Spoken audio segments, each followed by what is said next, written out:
I had a woman, we were fuck buddies. And this was a chick who would, when she did come over, you know what I'm saying, for sex, she would do extra shit. You know what I'm saying? She would even bring me shit. She was the type of woman that would be willing to cook me a meal and take me out on her dime and all that other shit. You know what I'm saying? So when she hit me up and was complaining about the fact that, you know, you don't take me out, what's up with that? And I told her, point blank, that's not what we do. When I get horny, I call you up. If you're free, I step through. If you get horny, you call me up. If I'm free, I fall through. I'm like, that's it. That's what the fuck we do. Women will get with guys as placeholders. Do you know how hard it is to get rid of a woman who actually likes you, who actually respects you, who actually loves you? Do you know how hard it is to get rid of that woman? And you're not talking about some hypergamy? This is real simple. The reason why women treat you like shit, the reason why women got an attitude with you, the reason why women fucking diss you and disrespect you is because they never liked, loved, or respected you in the first place. Your whole story is cap, bro. Matter of fact, it's big cap. I'm gonna call you the Mad Hatter.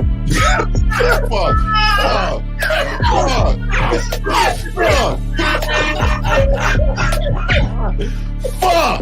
I don't know why it would happen to me to lie. You guys didn't even know me. Why would I lie to you? You did. You act like you've never had sex a day in your life, bro. What it is you're lying to yourself. You're lying to yourself. That's why you can't make any progress, bro. All the sex that you've gotten, I'm pretty sure it's handed to you. When a woman meets a man that's valuable and knows who the fuck he is, she knows that she can never overpower a nigga with game or a real dude or a man of value and not even to say a man of value, because that sounds too much like what other niggas be saying. What I really mean is a man that knows his value. When a woman is dealing with a man that knows his value, she knows that she cannot overpower him. So she ends up saying to herself, well, if I can't beat him, I gotta join him. But when a woman is in a room full of dudes that know they value, she knows that she has to submit. And if she don't submit, she got to get the fuck up out of the room. No matter what level she brings it to, how loud she get, disrespectful or talks fast, you have to keep your cool. You have to keep it on your energy level. So if you want her to be submissive, you want her to be calmed down, you want her to bring it down a notch, you won't yell louder than her. Talk to her like this. Yo, I don't do that. I don't know if you talk to people like that, but that's not how you gonna talk to me. That's not what I do. Now, if you want to continue to do that, I will show you exactly where the door is. I will escort you out, tell you have a nice trip, and send your ass right to the gulag. You'll be gone. I don't tolerate that from people in my life. For all you surface dwellers out there and shit, how does it feel following all these motherfuckers on the other side of the streets talking about don't do shit? Well, if you ain't gonna do shit, then why don't you do man shit? Don't run away from fear. Don't dwell in the past. Don't give away your power. Don't feel sorry for yourselves. Don't make the same mistakes over and over again. Don't worry about what people think about you. Why don't you do some man don'ts if you're gonna do a don't anyway? Grass-eating lion. It's sad to see so many men suffer from bitch assness, and the women know there's such at an advantage with weak men. They try to shut me up. This is the part of being a man, is standing on your squares, understanding that nobody's going to move me. I move mountains. Nobody's going to move me off my square. They need to respect your word. There needs to be a shift in behavior when you get home. They need to understand what the deal is when you're around them. There's no such thing as compromise with men. Compromise. You should be fucking at the all truck day. stop. All day. These conversations are obviously too in depth. They're too in depth with these bitches, man. What are we talking about? You're a truck driver, bitch. I come in every state and I fuck hoes. That's what I do. And you gonna be one of them, or I'm gonna find one that will. And the thing is, if she got an issue with you not having a place to stay, that means she ain't really feeling you. Respect to Scary Perry for the $5 super chat. He says, "Salute to the Real Game No Theory panel. Best show on Sunday." I don't know what leaving pussy on the table means, because pussy's not valuable enough to be left on the table in the first place, in my opinion. Exactly. I'll have Christmas lights back there, and I'm fucking bitches under the light. The following program is rated MAN. It contains assertive men who are kings of their castles, men who don't make excuses or blame women for everything that's going wrong in their lives, men who don't make the game about women, instead they make the game about the man. So, if you're into theory or use soft, weak-ass words like hypergamy, red pill, no fap, be on your purpose, high-value man, or money, clothes, and status, buddy, you're in the wrong place, and you need to go 2 doors down where the male cuddle parties and circle jerks are going on. This is a man's space. Since the fall of the PUA community back in 2007, most PUAs ran underground because they had nothing to offer.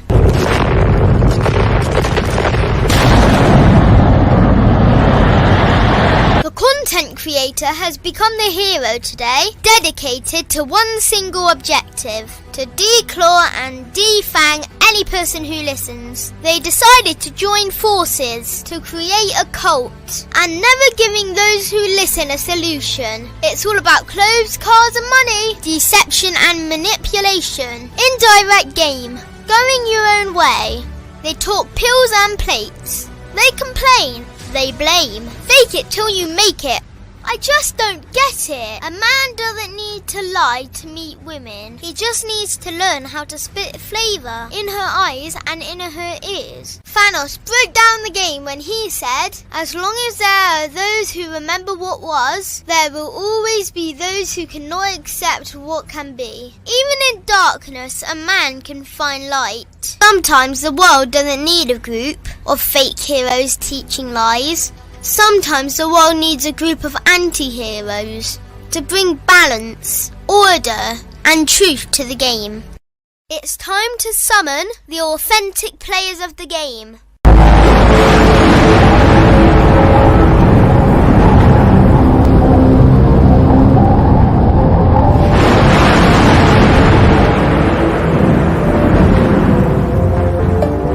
Only one group dares to challenge this threat.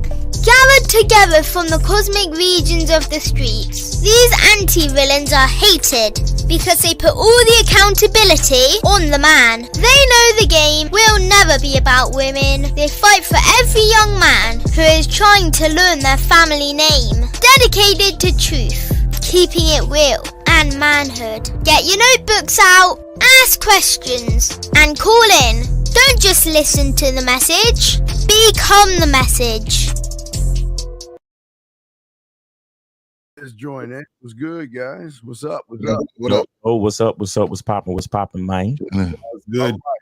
Let's take it from the bottom of the top. Let's go, Miles. You up, man? Tell them about yourself.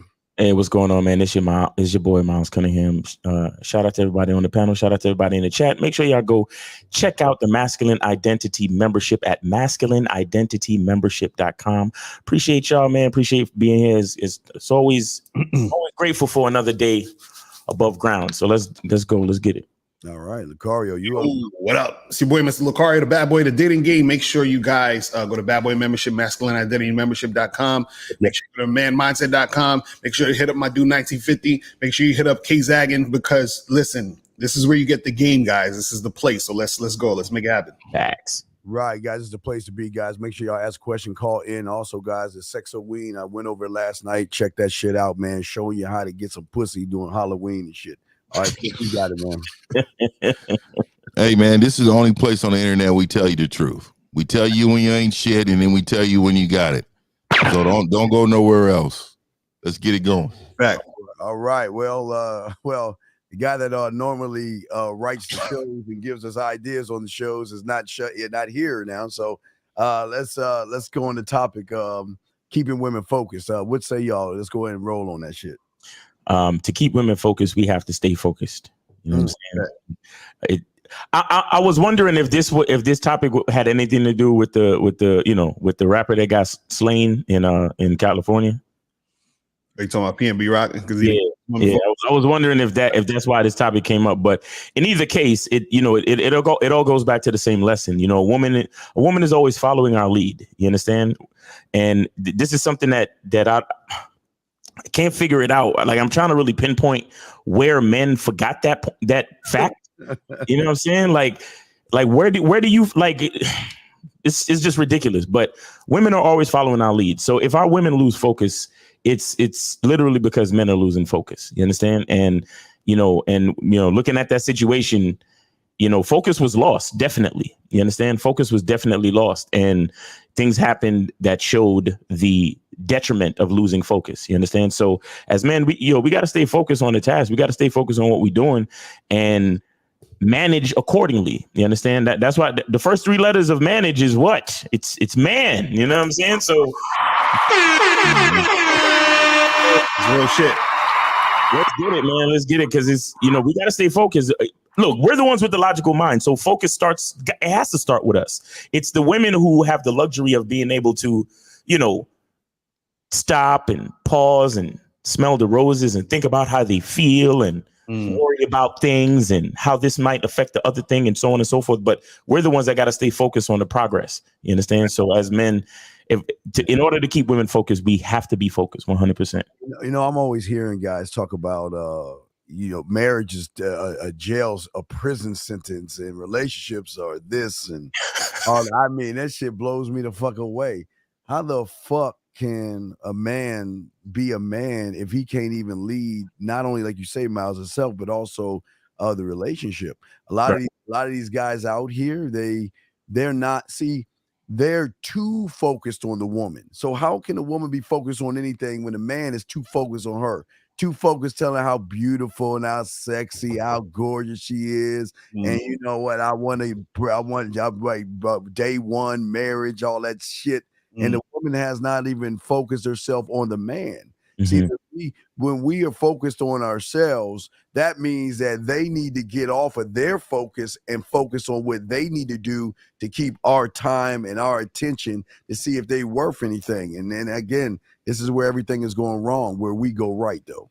Yo, can I say something real quick? Just want to say something real quick. When I'm out with any of the women that I deal with and I compliment them, I don't get thank you. You know what I get? I know what you like, daddy. There it is. There it is. So, like when I see my woman and then because I tell them the style of dress I want. And then when I go to pick them up and they coming down the stairs, I'm like, damn, you looking kind of good. Oh shit. Right. Not like, oh, thank you. Blah, blah, blah. No, she like, I know what you like, daddy. That's what she said. But go, y'all got it. Yeah, following instructions. So for me too, I mean, I hear so many men, compromising, love at first sight type niggas. When you deal with men that is so infatuated with the woman's exteriors, and they actually move in a way that follows what she feels like her value is, right? Because what a woman doesn't understand is she can have as much value for herself as all hell. She can move the way she want to move, but when she's in the presence of a man, he gives her value at that point. Exactly. And so the thing is that if keeping her focused is tearing down what everybody has told her and then building her back up into this masterpiece, what you call your woman, then this person should be more of a person who's going to be able to follow what you have going on. I really see so many men that are unfocused in their own lives. Right. And that's why our world look this way. Like I deliberately post things on Instagram just to get a response sometime, right? Right. And so what I do is that it's kind of a test marker because for some of the content that I want to come out with or talk about or whatever. But a lot of it is you will really see how people feel in regards of other people's lives and the way they do things. So then you really know integrity wise who is this person? How is this person moving integrity wise? If I'm a man with no integrity, how can I expect my woman to have it? Right? If I'm a man who don't have focus in my own life, how can I expect my woman to have it? Right. Like, I'm not going to mention the name, but I have a client that I talk to on a regular basis. I really told him just, hey man, you need to go to the military. Right. And I hope he's listening, because at the end of the day, his life was stagnant. You're not doing anything in your life, but you have a list of expectations for women. Like you don't even know how to make your bed in the morning. Right? You don't even know how to be responsible for yourself, but you want her to follow what you got going on. Right. So that to me tells me, man, get yourself focused. And then when you do that properly, then of course that woman is going to be focused. You will keep her focused on whatever journey you have for you guys. That's real shit. And I like the title of the show is saying, keep her focused on the task at hand, but also redirect the conversation. And I think that's a big thing. A lot of guys don't understand when it comes to communication and management skills when it comes to dealing with a woman. So in any, especially when guys are first dealing with a girl, talking to a chick, going on a date or some stuff like that, trying to make something happen, these guys are so concerned about, what the woman wants all the time. They're happy just to be in the presence of a woman. So they're just listening to everything she's saying and going along with what she's saying as far as the conversation goes. Then they get caught up in situations where they get played, or the woman, he feels like she wasted his time, or he's like, man, she's playing games and all this other stuff. And that's because you didn't have any control of the actual conversation in the situation. So the thing is, you're supposed to be directing the conversation anyway. But then what will happen is that sometimes what women will do is they'll try to take the conversation in another direction, right? Because they're so used to guys just sort of letting them say whatever they want to say and then go in that direction. But then when she takes it in that direction, you have to redirect the conversation so you get things going in the direction you want it to go. So what happens is that when you redirect the conversation, you can also see if the woman is going along with where you redirected it. So now if she continues to go along your path, that's showing you, okay, this woman is following where I want to go. If she's not, it's showing you she ain't. So even within this little thing of having the conversation, it can show you the type of energy the woman is giving you from the jump, so that you don't sit there and start. Because this is the thing. A lot of dudes start blaming women for the outcomes they have with women. Mm-hmm. But the reason why you're blaming the woman is because the woman took you for a ride because you didn't keep her focused on what you wanted to do. You fell into what she wanted to do, and now you mad that you went into the situation she wanted to do. You see what I mean? That's the crazy part. Exactly. Well, shout out to Alien for the super chat. Big ups to the realest group of men on YouTube. Appreciate you all. And I want to say something with Lucario. If you think about it, it's hard for a woman to even be focused. Every woman has just been with average guys. Right. They know they don't know anything but average. They don't, all they know is they've always the ones that've got to answer the questions where they want to go out to eat and what time they've been pushed and thrusted into this position where they got to answer all the questions about all the dating and where they want to go. And they're the ones that have to sit there day in and day out being interviewed by guys, day in and day out with guys tricking on and all that other stuff. So they're not, they really don't know how to operate with a man because they've never actually been around a actual man. Like I always say, it's like eating, they eat bologna all day. All they do is just basic guys. That's all they know is basic and average. So they don't even know how to even form themselves to even comprehend that they should follow. That's why we give them structure, because they don't know what structure is on a higher level, because from elementary to junior high to high school to college, and even right now in all their life, they've only been around average. So they have only fixed their mind, like Lucario was saying, they've only fixed their mind to average. They've never been beyond average, because how many real men are out there to show them to be beyond it? Yo, I want to bring the idea of focus to another aspect of man-woman relation. Right. You know how much focus it takes to keep the condom on? Right, that's a fact. Let's be bro, because let me tell you something. When you live I swear to God, I know niggas gonna look at me like I'm trying to brag and I ain't got no receipts and all of that. But right. Let's just follow me on the scenario. I don't know what I'm talking about. This is just an imaginary story that I got from one of my mans in them. Right. So my mans in them was telling me, you know, they had a nice evening. Everything was good. Came back to the crib. Didn't take long before the action started happening. And now this is like around 9:30. Action. So my man was like, let's check the time because, you know, I ain't about to be here all night. Right. Now I'm looking, my man's in them is looking at the time. He's like, it's 11:30. All right, cool. And he looked at again. He's like, you know what? You know what I'm saying? I'm gonna go a couple more rounds. You know what I'm saying? Now it's 1 o'clock. And my man is like, you know what? Let me check the box and see if it's about that time to shut it down. The box was wetter than when they started. Right. And my man's is like, man, I got to use the condom and the box is so fucking wet and supple. Like the box is so sweet. He was telling me the box is so sweet. It feels good on his finger. Anybody understand pussy feeling so fucking good, so silky, so wet, so moist, so supple that when you're fingering the pussy, it feels almost as good as if your dick was in there? Right.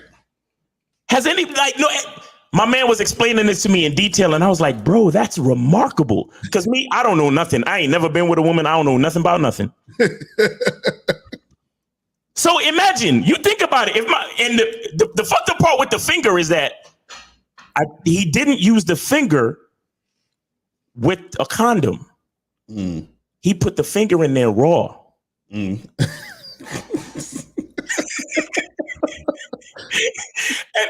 his finger felt good. He was explaining to me how it sent the sensation from his middle finger all the way up through his arm. To his neck, to his spine, and he felt this shit in his groin. That's what he was explaining to me. That's how good the pussy felt on his finger. And then he looked at the time, and it was coming around 1:30. And he was like, you know what? Put on your fucking clothes. I'm taking you to fuck home. That's what he said. He said to the girl, because this type of pussy is that all night long pussy, and I ain't about to get sucked in to the fucking black hole of just wanting to fuck pussy all night. You understand what I'm saying? So the reason why I bring up the story is that there's a certain level of focus that you got to have as a man where it's like, I know I can sit here and smash all night with you. Right. I know I can. But I need sleep. I got shit to do tomorrow. You got shit to do tomorrow. I got to take you home, blah, blah, blah. You got to have that type of focus. So I shout out to my mans in them for telling me his story and explaining to me how much focus he has. Right. Dealing with certain type of women, because my man that I'm talking about, he has a certain level of game where he only deals with high interest women. So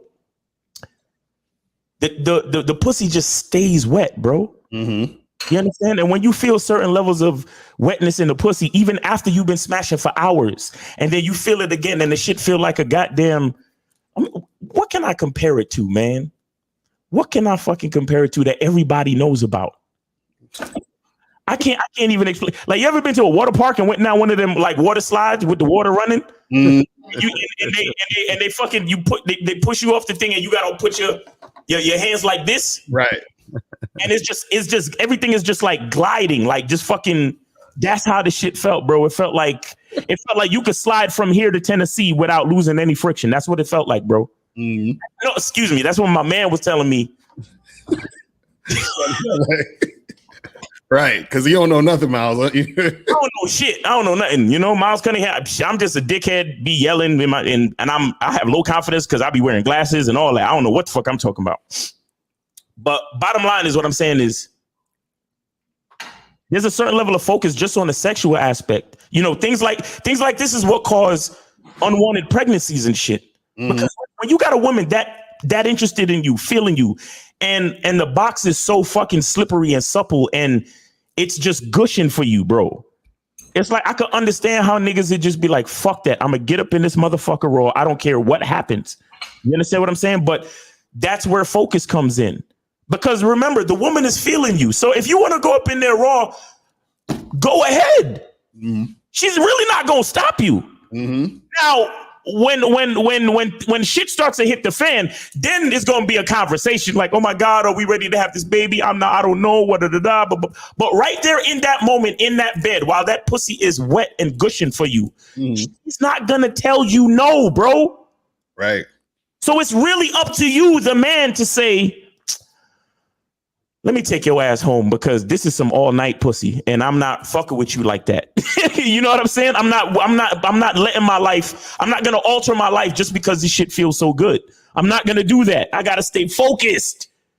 You feel what I'm saying? And so I hear niggas on these podcasts all the time talking about, oh, well, you women be opening up your legs and right. You man hit it raw. Of course they going to let you hit it raw.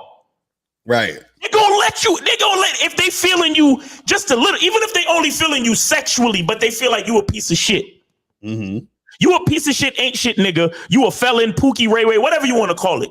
But if they're feeling you sexually, though, oh, you can get up in there raw. They're not gonna stop you. Exactly. You understand? So how can we put so much responsibility in the woman talking about, yo, y'all be opening up y'all legs and letting man hit it raw? Exactly, because it's the man who actually makes the fucking decision on what to do with his dick. Exactly. You see what I'm saying? And like my man was telling me, it can be a very challenging prospect to know that she's not going to tell you no. The pussy is right there and it's wet. Shit, she ain't even going to ask you to take her home. Right. She will lay there and let you smash the entire night, bro. Right. You understand what I'm saying? So again, when we talk about focus, when we talk about responsibility and management, it's all in our hands, especially when the chick is feeling you, bro. And that's why so many of y'all niggas will never get with a chick that is feeling you like that, because y'all not ready for that type of responsibility. Right. Y'all not ready for that type of responsibility. Y'all not ready for a woman to literally just be sitting there waiting for you to decide what to do next. Because my man was telling me he could have literally smashed all night because the next day was a weekend day. So she ain't have to go to work. She ain't have to go to church. No excuses. Right. What do you want to do? And a lot of y'all niggas is not ready for that type of responsibility. That's why you can't find certain types of women, because these women know you ain't ready for that type of responsibility. The pussy's here for you, wet and gushing. You the type of nigga that's you gonna smash all night. You gonna spend the night. You gonna fall in love. You gonna lose your fucking mind. You understand? Because she already see that you're not focused. You can't make your bed. You can't dress right. You don't smell right. Your breath stink. Your clothes ain't coordinated. Right. You showed up late to the date. You don't know how to talk. You fucking stuttering. You nervous. You don't know anything about how to carry a fucking conversation. How can I, as a woman, I can't trust you? Right. Because as soon as you feel my wet ass pussy, you're going to lose your fucking mind. You're not focused. You're not that type of nigga. That's real. What I'm saying? And so it gets very fucking deep, bro. And a lot of these niggas, y'all women be opening y'all legs. But who's going up in there though? Right. That's a fact. And you know what the crazy part is that what's interesting about what you're saying is this is why guys need to keep women focused, because generally this is what happens. Women will generally do things that's in their best interest. A man, I'm talking about an actual man, does what's in the best interest for him and the woman. Exactly. You gotta understand. You see what I mean? So now what happens is that's why you have to keep her focused on the task at hand, because what happens is that if you're just following the woman, right, what you're going to do is you're going to go into the direction of what's going to benefit her only. So a lot of times guys will do that, but they think that men and women are equal. So then they're like, oh, well, she's just saying she wants to do this because I guess that's what she want to do. And I guess that's a cool thing to do. And then now what happens is you get caught up in a situation because you're actually following her and doing only the things that she deems is best for her. And this could be any situation, just like what Miles was saying. She's like, oh yeah, let me, give me that raw dick, because she's like, and what's best for her is to get your seed, because she's sexually attracted to you, and naturally and biologically, she should be getting your seed, right? So that's what's in the best interest for her. But if you're a man and you say, well, wait a second, I don't know this bitch like that. She hasn't proven anything to me. You know what I'm saying? She shouldn't be getting my seed. So I got to be responsible and make sure we focus on the task at hand, which is either we just gonna fuck and do this right, or we ain't gonna fuck. You know what I'm saying? And that's that. But a lot of guys, they don't actually look at it that way. And then when you don't look at it that way, that's when you actually basically get into a situation where things don't go your way. And even on the flip side, if this is what will happen sometimes too, where you're dealing with a woman, right? And you want to smash, and she might also want to smash, right? But then what happens is that the reason why you got to get women to focus on the task is because sometimes women's feelings and their emotions can get them off course to what the actual situation is at the moment. So for example, there's times when I've been with women where I was like, yo, yeah, let's get together. We're going to hook up, come through to the crib, blah, blah, blah, blah, blah. Right. So then she's all about it. So I say, listen, meet me at the spot, Saturday night, we going to make it happen. Next thing you know, she texts me, she's like, I hit her up. I say, hey, we still on for tonight? She says, yeah. And then she's like, so what are we going to do? And I'm thinking, what the fuck you mean? What are we gonna do? We already discussed what the fuck we gonna do. And she's like, well, I do, but I kind of don't want to feel like, like you're just using me for sex. So her feelings are getting her off the course of the task at hand. Mm-hmm. You know what I'm saying? So now what happens is that dudes who are goofy, what they're gonna do is they're gonna say, okay, how about we go out to dinner instead, and so could we do this and make more? No. But a man is going to say, you know what? That's cool. You ain't got to come through and we ain't got to have sex, but I'm going to go do something else tonight. So when you're ready to come through and have sex, give me a call. Facts. You have to keep her focused on that when it comes to dealing with you. So the problem with a lot of guys is that because they're scared to fucking, lose a chick or charge a chick to the game or not be with a woman, they don't keep the woman focused because they're trying to get the woman comfortable enough to just be around and in hopes that they could do whatever the fuck they want to do. That's what it is. It's crazy. Yo, you know how focused you gotta be, man. I'm the type of, like, every once in a while, depending on how far along we are in the vetting process, I'll take a woman out to eat, right? Before the sex. But I've like, a lot of times I'll look at like traditional norms of like etiquette and things like that. And you know how they talk about the man should order for the woman? Right. Like, it's interesting because I always come up with a practical reason why I do the shit I do. It's not just off of no machismo and no, just etiquette or tradition. Like, I let the girl know, listen, this is the plan. This is what I'm ordering. And we're only going to eat this much because we got some work to do later.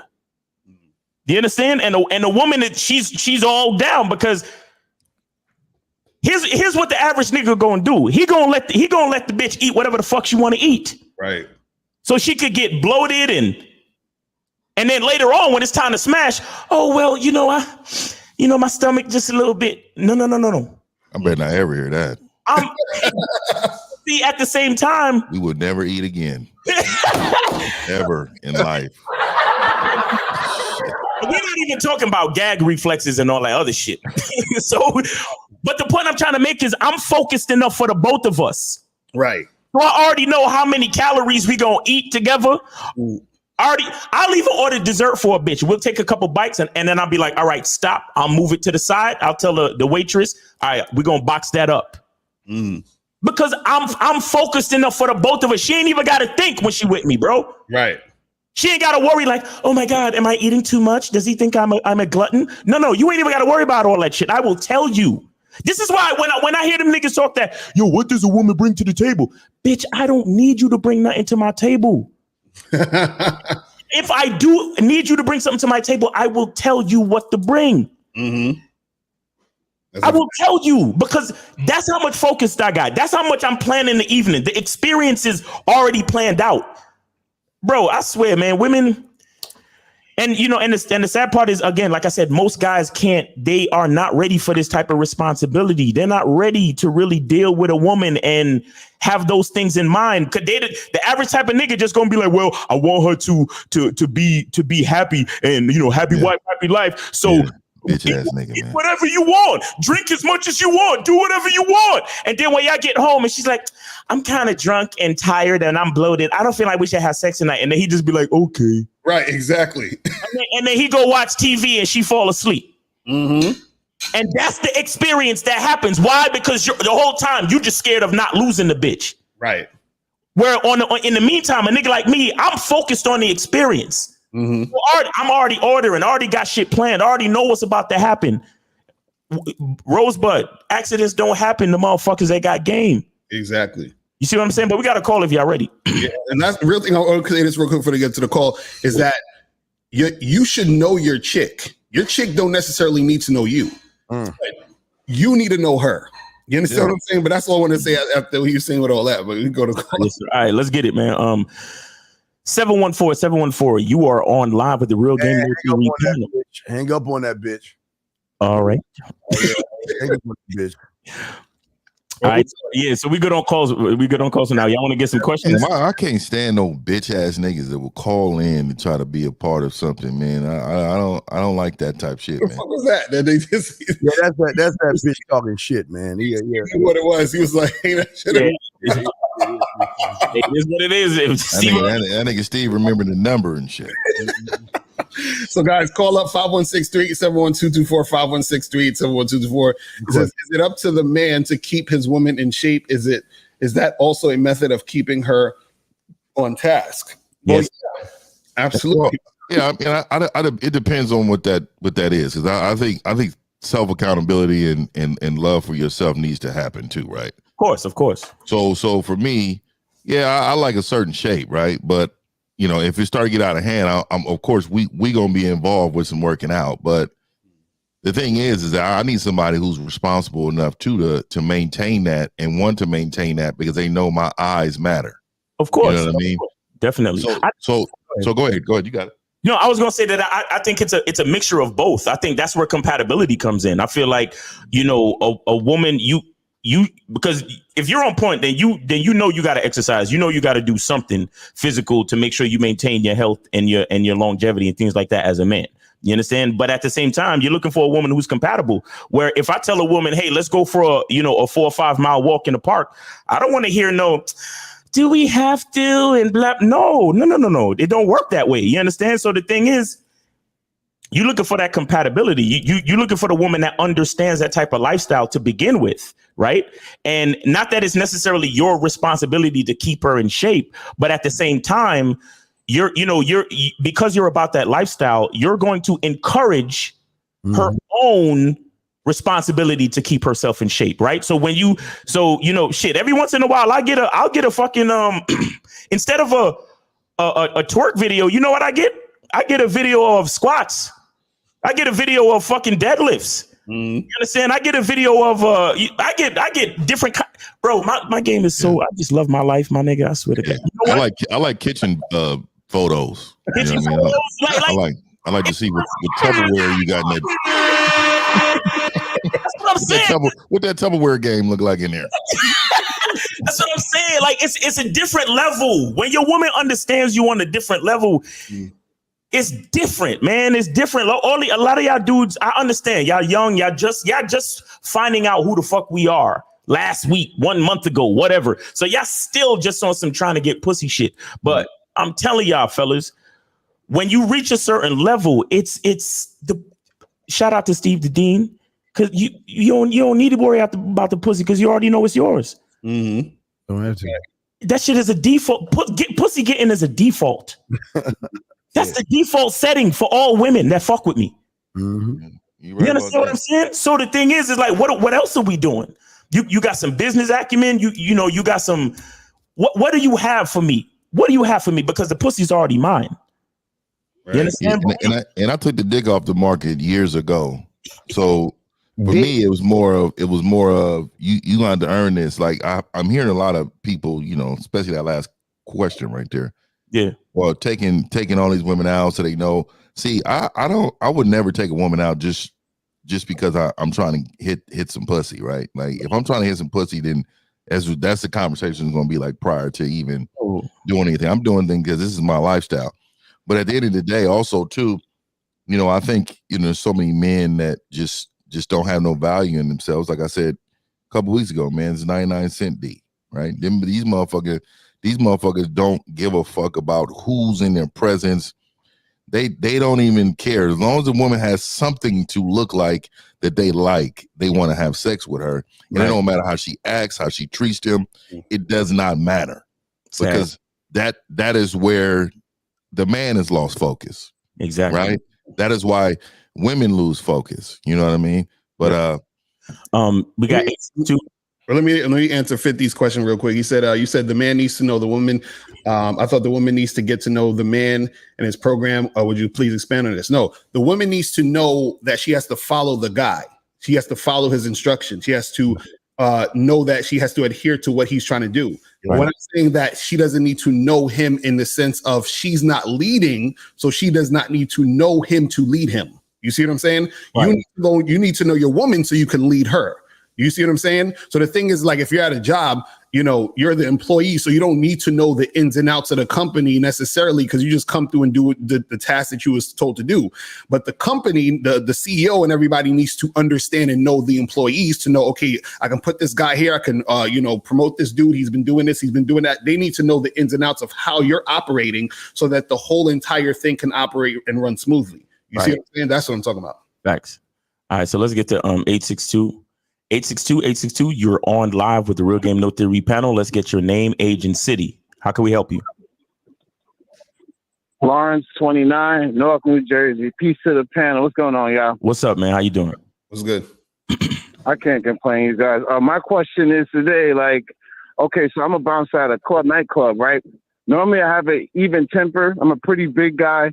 But, like, lately, motherfuckers just, like, be pissing me off, like, No, you allow people to piss you off. Like, how can I control my sir anger for one to, like, you know, put hands on people? Well, you gotta stop acting like a bitch.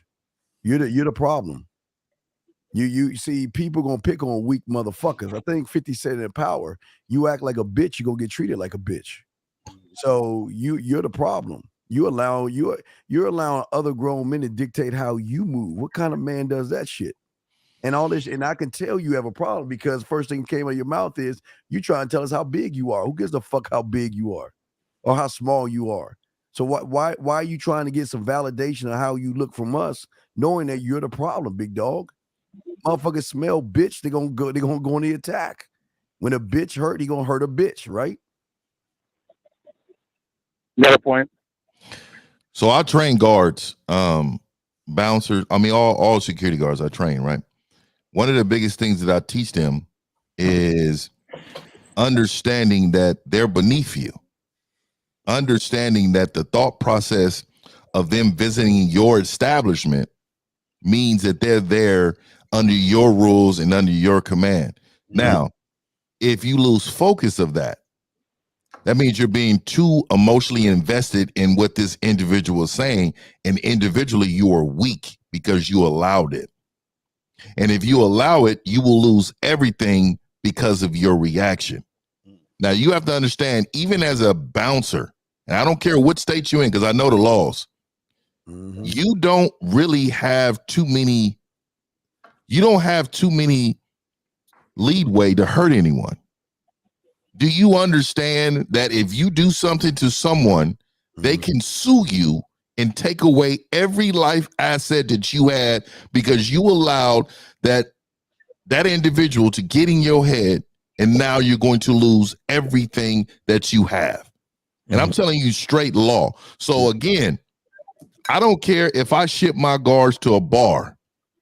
They get to that bar and things happen. Your job is to break up and verbally command individuals to leave. There you go. If you decide that you want to throw somebody out physically and they break their hand, they break their collarbone, they hit their head, whatever it is, the law is coming for you, the club owner, and now me.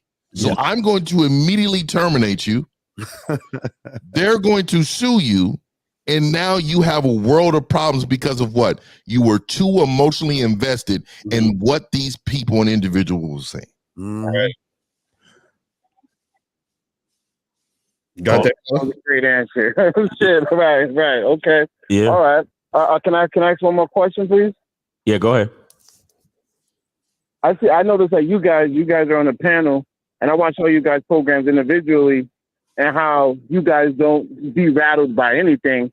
How do you do that? Like, how you guys aren't rattled by nothing at all? Like, you guys don't mostly respond to anything ever. Well, the only thing that rattled me was my Cowboys losing last week. That's the only thing. I will say I had a long week myself. Ain't nothing to rattle me. 3 fucking points. Right.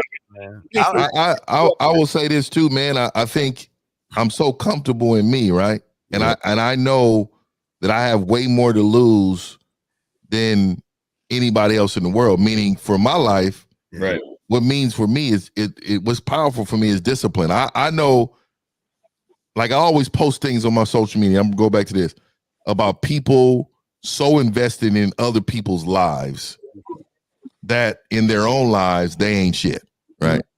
You're striving to be someone fucking else, right? And you're so emotionally, like, who? Let me just tell you something. I didn't know who Nicaragua. I didn't know who none of those individuals. I'm not gonna lie. I didn't even know who these individuals was.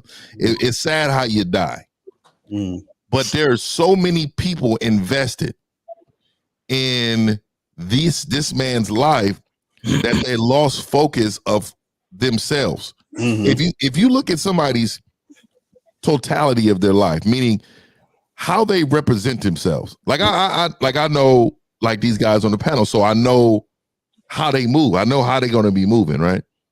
So it's consistent on who they are. It's people, it's men, and this is how we move. But if you look at other people, you notice that they're so invested on being this other person that they lose focus on their own selves, on who they want to be. Right. And it is extremely frustrating for me to see people who follow, like, even me, like, even in the political stage, right? They're just blue, red, all that. I'm not really neither. I just have beliefs of myself, and I'm my own party. So people be like, well, this is not very Republican, or this is not, you sound like it. Well, I'm none of them. I'm me. So I'm going to sound like me. Right. You, on the other hand, no matter if you believe it or not, you're going to stick to one side because you're so invested on what other people want you to believe and think. So I really need people to understand, if you're living through the lenses of someone else, you will fall just like they will. The fact, and you know what it is too, caller, is this. I heard that. Is part of it. Part of it is because you're looking for validation through other people, and so therefore, what happens is that you care about what they're doing, and then you attach it to yourself. You take it personally. Right. So the key to not, getting all riled up and emotional is never take anything personally, because nothing is personal. Everything is done based off of the person doing it and what's going on inside them and what they're about. So it doesn't have anything to do with you, even if it looks like it has something to do with you. Right. It never has anything to do with you. It's like this. For example, if a dog is if a dog is barking, right, and you don't understand that dogs bark, right, you're probably going to take it personally and be like, oh, this dog is barking because of me, or this dog is barking at me because of something I did. But you don't understand dogs bark. If you understand that dogs bark, you would just accept the fact that that's what dogs do, right? So somebody's hating on you, quote unquote, right? If you don't understand that niggas hate because they got hate within themselves, you're going to think that they're hating on you personally, but you just got to understand that haters hate. You see, understand that haters hate and it has nothing to do with you, then what the fuck are you getting emotional about? Exactly. The emotion comes in because you think they're hating on you and you're looking for validation through them because you don't want them to hate you. You want them to like you. Why? Because you want them to like you so you can feel good about yourself. But guess what? If you felt good about yourself regardless, you wouldn't need for someone to like you for you to feel good. And if somebody, quote unquote, hates you, you wouldn't give a fuck because it means nothing to you because you love yourself. So this is what I'm saying, where people get all caught up because the insecurity within them is the thing that causes them to lash out and get emotional. So you get triggered because you doubt yourself. So because you doubt yourself, when they say something, you're like, man, well, maybe that is true about me, what they're saying. And then you start to feel a certain way. But you don't realize what they're saying is only coming from their own perspective of how they feel about you. But that's only them talking about how they feel about themselves inside themselves. You see what I'm saying? So understanding that dynamic will cause you to not give a fuck about none of that shit because it don't mean nothing. Exactly. And last thing I wanted to chime in on that. I think I said this last week is remember my grandpa said you way too cool to be embarrassed. And right. and for that meaning I'm not going to change. I don't give a fuck what happens in my life. I can fall on the ground. Mm-hmm. I don't view other people as validation. So for me, I don't give a fuck what they just said. I don't care what just happened in order for you to feel away. That doesn't even rattle me enough. I'm not triggered enough to change up of who I am in order to appease the situation. I'm not doing that. And that's another thing about me not giving a fuck and also not looking for validation. I don't give a fuck what people are saying. Like so many people move themselves based upon other people's opinions. Right. Why the fuck would I give a fuck about that? Yeah, caller, you just got to realize that this is why you need to be a student of the game, because as you see, we're ironclad who we are, and we don't give a fuck because it's none of our business. Everybody's allowed to do what the fuck they want to do. It's none of my goddamn business what the fuck they do. Like me, love me, hate me. I don't give a fuck. I don't think about people like that. Just you're allowed to defend yourself, caller, but you don't understand the power of silence, dog. You you got a motherfucker popping his gums off and you ain't saying. Remember in school, I don't know if you remember this because back in our day, they used to fucking fight and shit. So real life. Yeah, talk to women in person. Yeah, in person, absolutely. So back in our day, it was always the quiet motherfuckers you had to watch out for. It wasn't the motherfuckers running their mouth and everything. It was always that quiet motherfucker, because when you fuck with that quiet motherfucker, he ain't gonna say nothing. But you know what? You walk down that alleyway, go in that bathroom and shit like that, get your ass fucked up by him. He ain't gonna say shit about it. That's what I'm saying. So you just be silence is gonna fuck him up because you're not moving him, which is forcing him to lose focus. Like these bitches. Same thing. The title of the show, man. Right. And I'll just call out. I'm gonna say this and I'm gonna let you go because we got some other calls. You have been hired to be security, bruh. You have been hired to perform a job. Right. Do your fucking job and stop taking shit personal. Do your fucking job. Right. Stay focused on the fact that you here getting money, and whatever them niggas over there talking about, that's whatever they talking about. But if they disrupt the peace, then that's when you got to step in and do your job. So just focus on the reason why you're there. It's not like you at the club with them niggas. You are a part of the staff, nigga. And if I have an unfocused employee, what I'm gonna do to that employee? That's a fact. Thanks for the gut check, fellas. All right, take it easy, bro. Take it easy. Be safe out there. Be safe, all right, bro? Take it easy. I will. Come on, man. You a bouncer. Do your fucking job, nigga. That's for real. 111. You're on live with the Real Game No Theory panel. Let's get your name, age, and city. How can we help you? D30 Frisco. And how do I deal with my hater friends making backhanded stabbing compliments? You're a percentage of the losers. Jealousy. Sir, you're a percentage of the losers you hang out with. So you're a loser. Why are you hanging out with losers?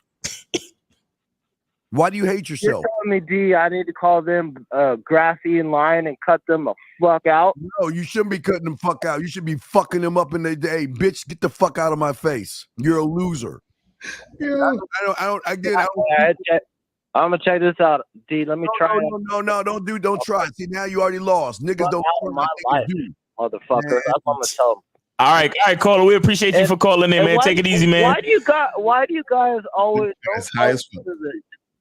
Yo, why are you always calling us high, man? Come on, man. Why are you doing that, man? This is the back is still this is a drug-free zone, bro. This is a drug-free zone, man. Hiring ourselves, motherfucker. It's just I be Hey, cultivated. man. It's I be Hey, cultivated. man. I called you, man. I'm like, dude. This guy's a fucking loser, man. I like the bouncers. This is a true. This is a true loser on the phone. Hey, man. Come on, man. Stop getting high, man. This man has no periods in anything he's saying. Motherfucker doesn't pause or nothing. Running straight over sentences.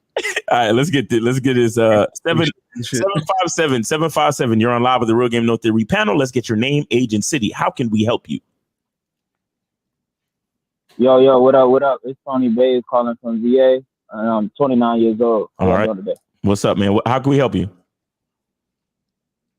What's up, 50? What we got? Steve, Miles, Ricardo. Yeah, so this is a good topic, man. Keep women focused on the task at hand.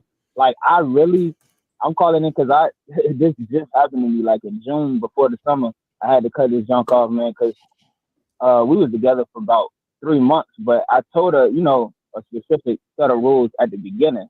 You was together for 3 months. How long was you talking to her? I was talking to her for about 10 months. Yeah. 10 months. And, I told her. That don't sound right. For about 10 months we was there. That don't sound right. Yeah, for about 10 months, and then we started dating. So yeah, 3 months we was together.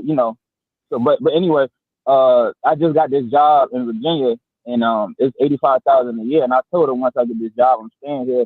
And she was like, "Oh, cool, whatever. That's whatever." Why you telling her about your money? Wait, there's so much wrong here. Call her. There's a lot wrong here.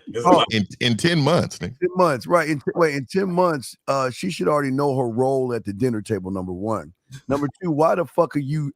Why are you putting your business on the street to a fucking woman that don't have your last name? And even if she had your last name, why would you give her that information, dog? No, it's not like I'm okay. So I was vetting her for 10 months, but we were together for the past 3 months. Like, we wasn't together the whole 10 months, is what I'm saying. Like, all in total, it's been a year and a month. You know what I'm saying?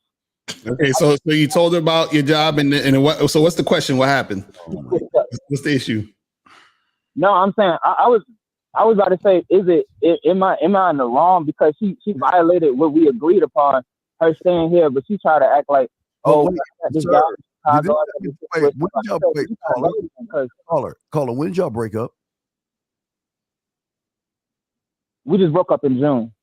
Are you fucking telling me you're calling us in fucking, let me make sure I check the month out. You're calling us in September about a bitch in June? The nigga broke, and she broke his heart. No. No, it ain't no feelings and no shit like that. No, I'm saying, nigga, stop lying. You love that bitch, nigga. Jesus Christ. You could have 100, nigga. You got in a relationship with her. You love her. Did you ask her to be with you and shit? Let her go, bro. Let me ask you this. How did you ask her to be with you? How did you ask her to be with you? Let me explain. Tell me that. What my plan was, I told her what my plan. I told her what my plan was, and she said she wanted to be with me. And I was like, okay. So I waited for 10 months, and then I was like, okay, shoot, I got this going on. 10 months. You wanna be here? She said, yeah. I said, okay, be my girl, huh? You said you waited 10 months.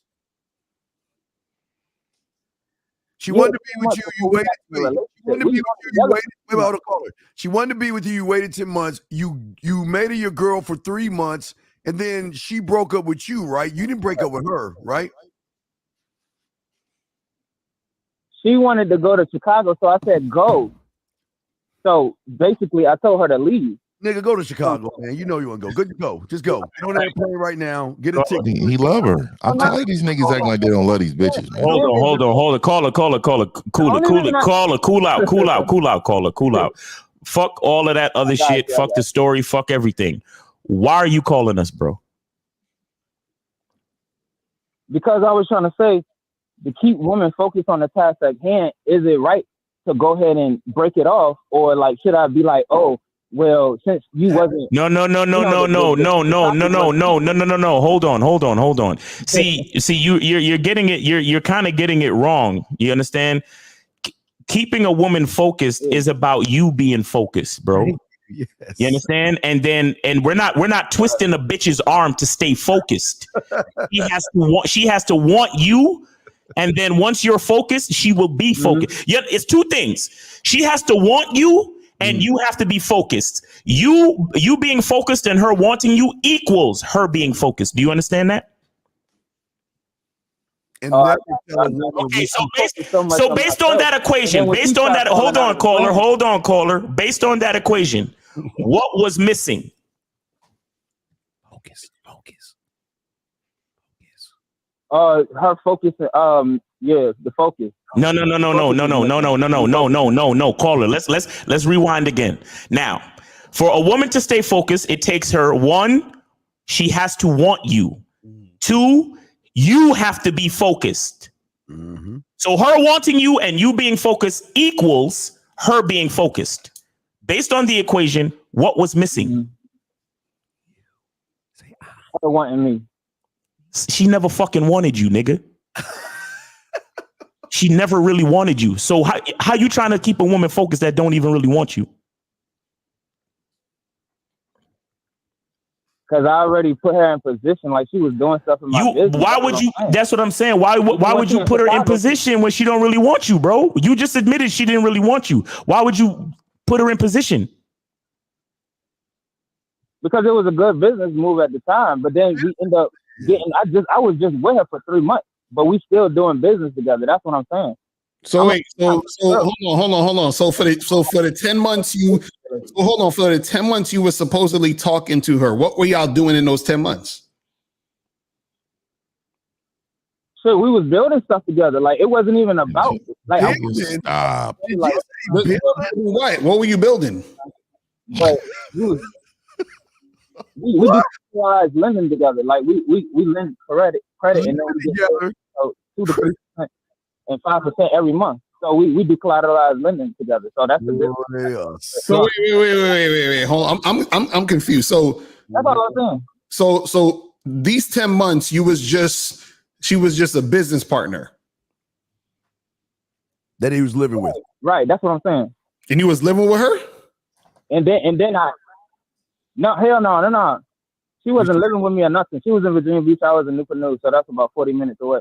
We wasn't living together. It was the business, assisted living. What was the business again? Say the business again. We do collateralized lending together, which is taking your credit and lending it out to a license. Okay, so collateralized lending. So hold on, real quick. Okay, when you met this, where did you meet this woman at? Oh, I met this girl. She was at school with me. I met her at school, so I've been knew her.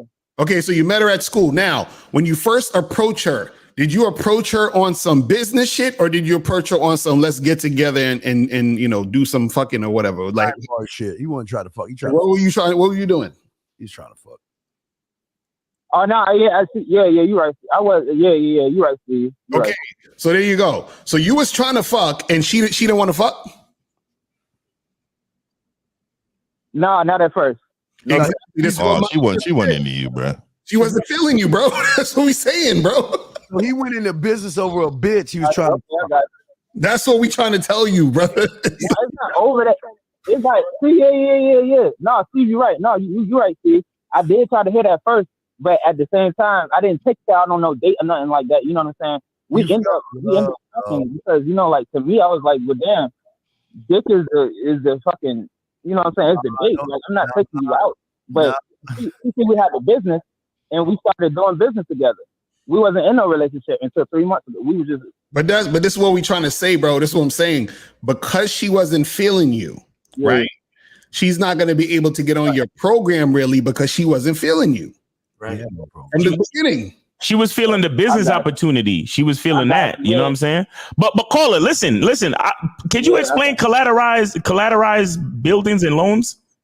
Collateralized living? Explain the business. Yeah. I'm interested.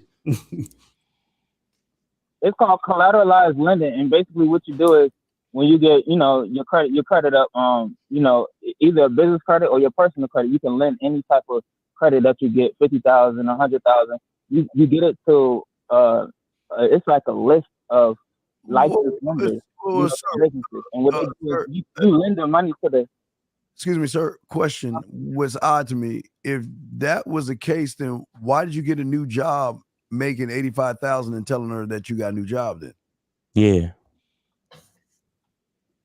No, I got the job. What I got a job. See, this is separate. This is a separate entity from. That's a whole different business.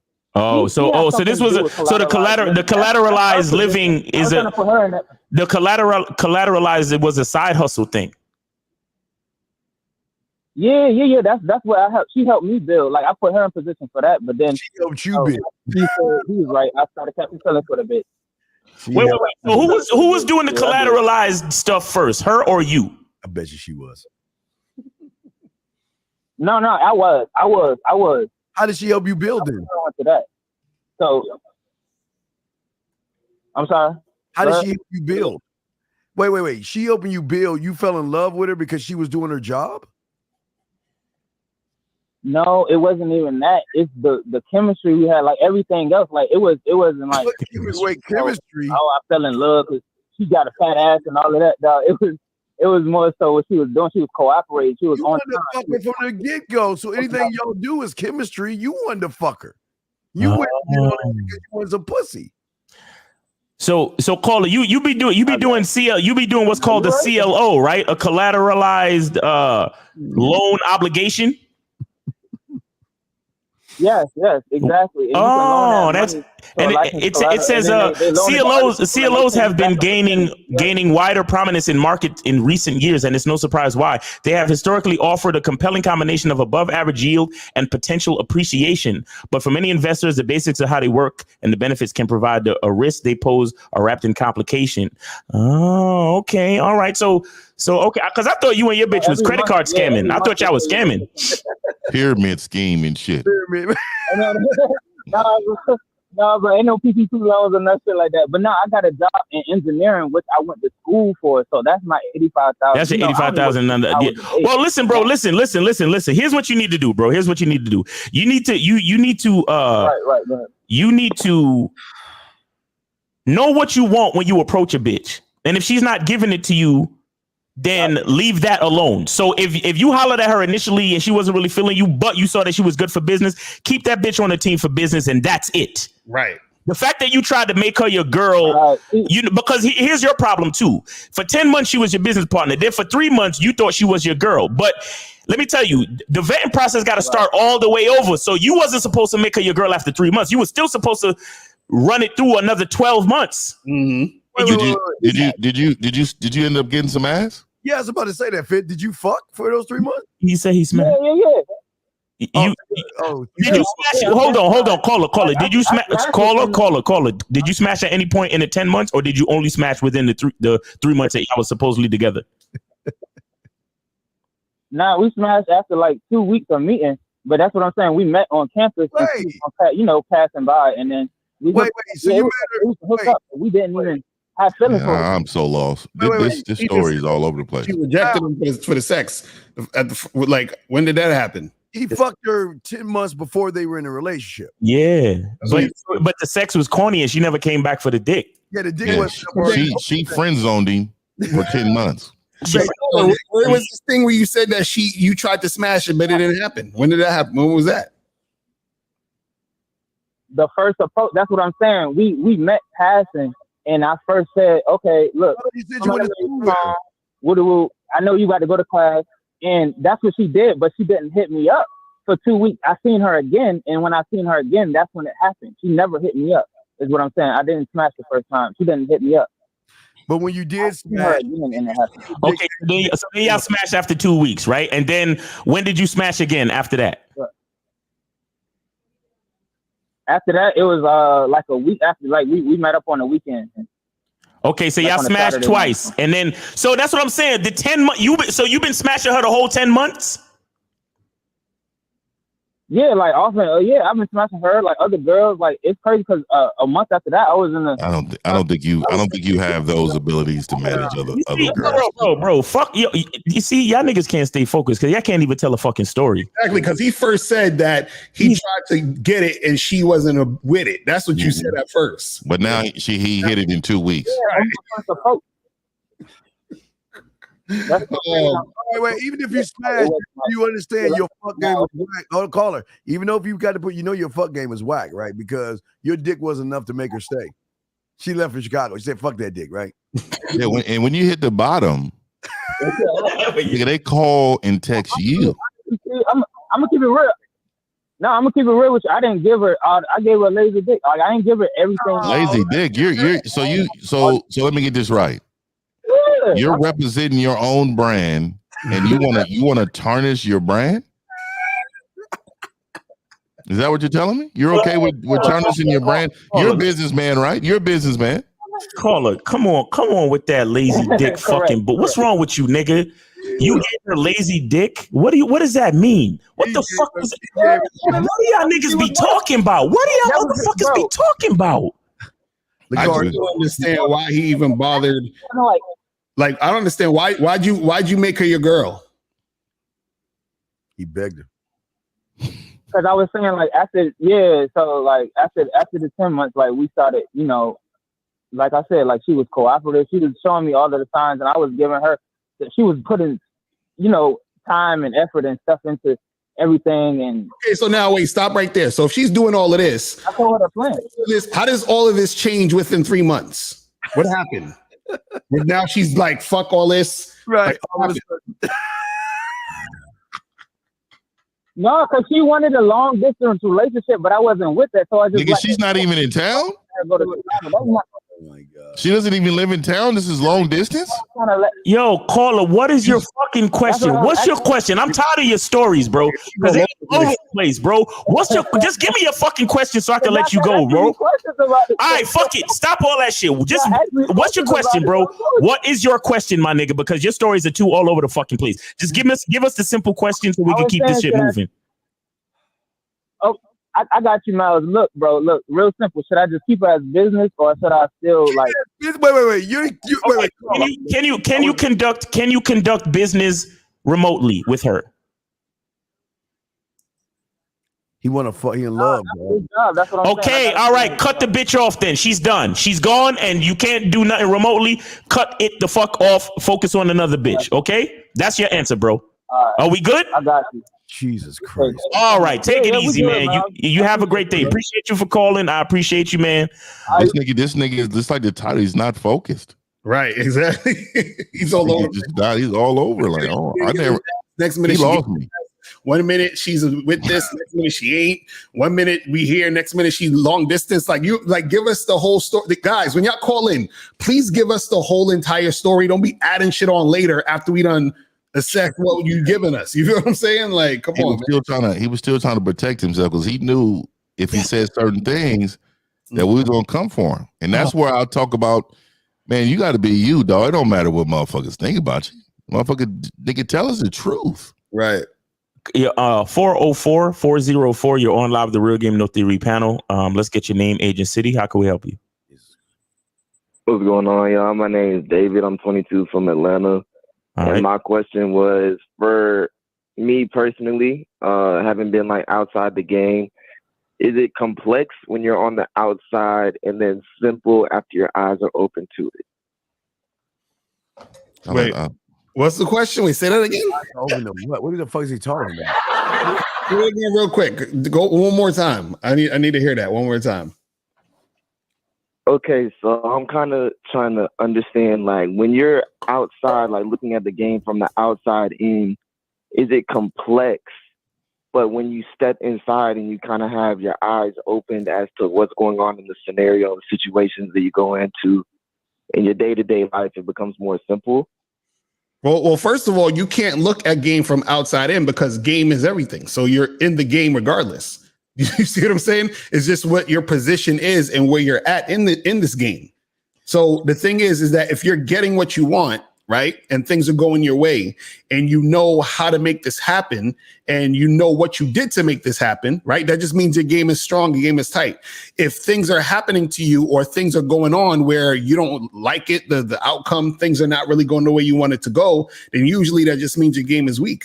You feel what I'm saying? But there's no, you don't look at the game from the outside in, because you're you. So you're in all of these experiences. Because when you're looking at the game from the outside in, who are you looking at? Look, this is where we're going. Okay, caller. Listen, and I want you to try to answer this question as simply as possible. And I want to lay a couple things down. I know you're 22, and I know you're young. I know you're, more than likely you're probably still trying to really figure things out and figure out where you are in this world, what you really want, and things like that. But my question to you is, what's going on in your life right now that compelled you to call in and ask this question? What's really happening in your life that's making you want to find these things out? So I've been looking for freedom mentally, just being able to establish freedom and have You're lying. My rules. You're lying.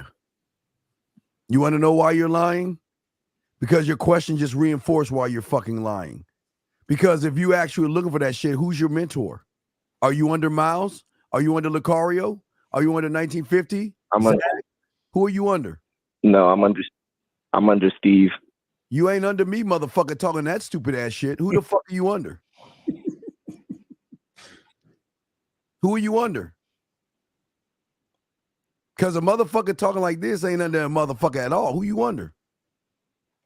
Because your question is you want somebody to explain. You see, you're trying to get us to explain ourselves to you. Fuck you. We ain't explaining shit to you. You need to learn how to humble yourself and come in and get under one of these motherfuckers. Caller. Yes. What's going on what's going on in your life right now that got you questioning things? What's up? You want freedom from what? Get more specific. All right, so my situation is, I still live with my parents. I took a gap year from college to kind of figure out what I wanted to do with my life as far as, where I was heading, my end goal with my career.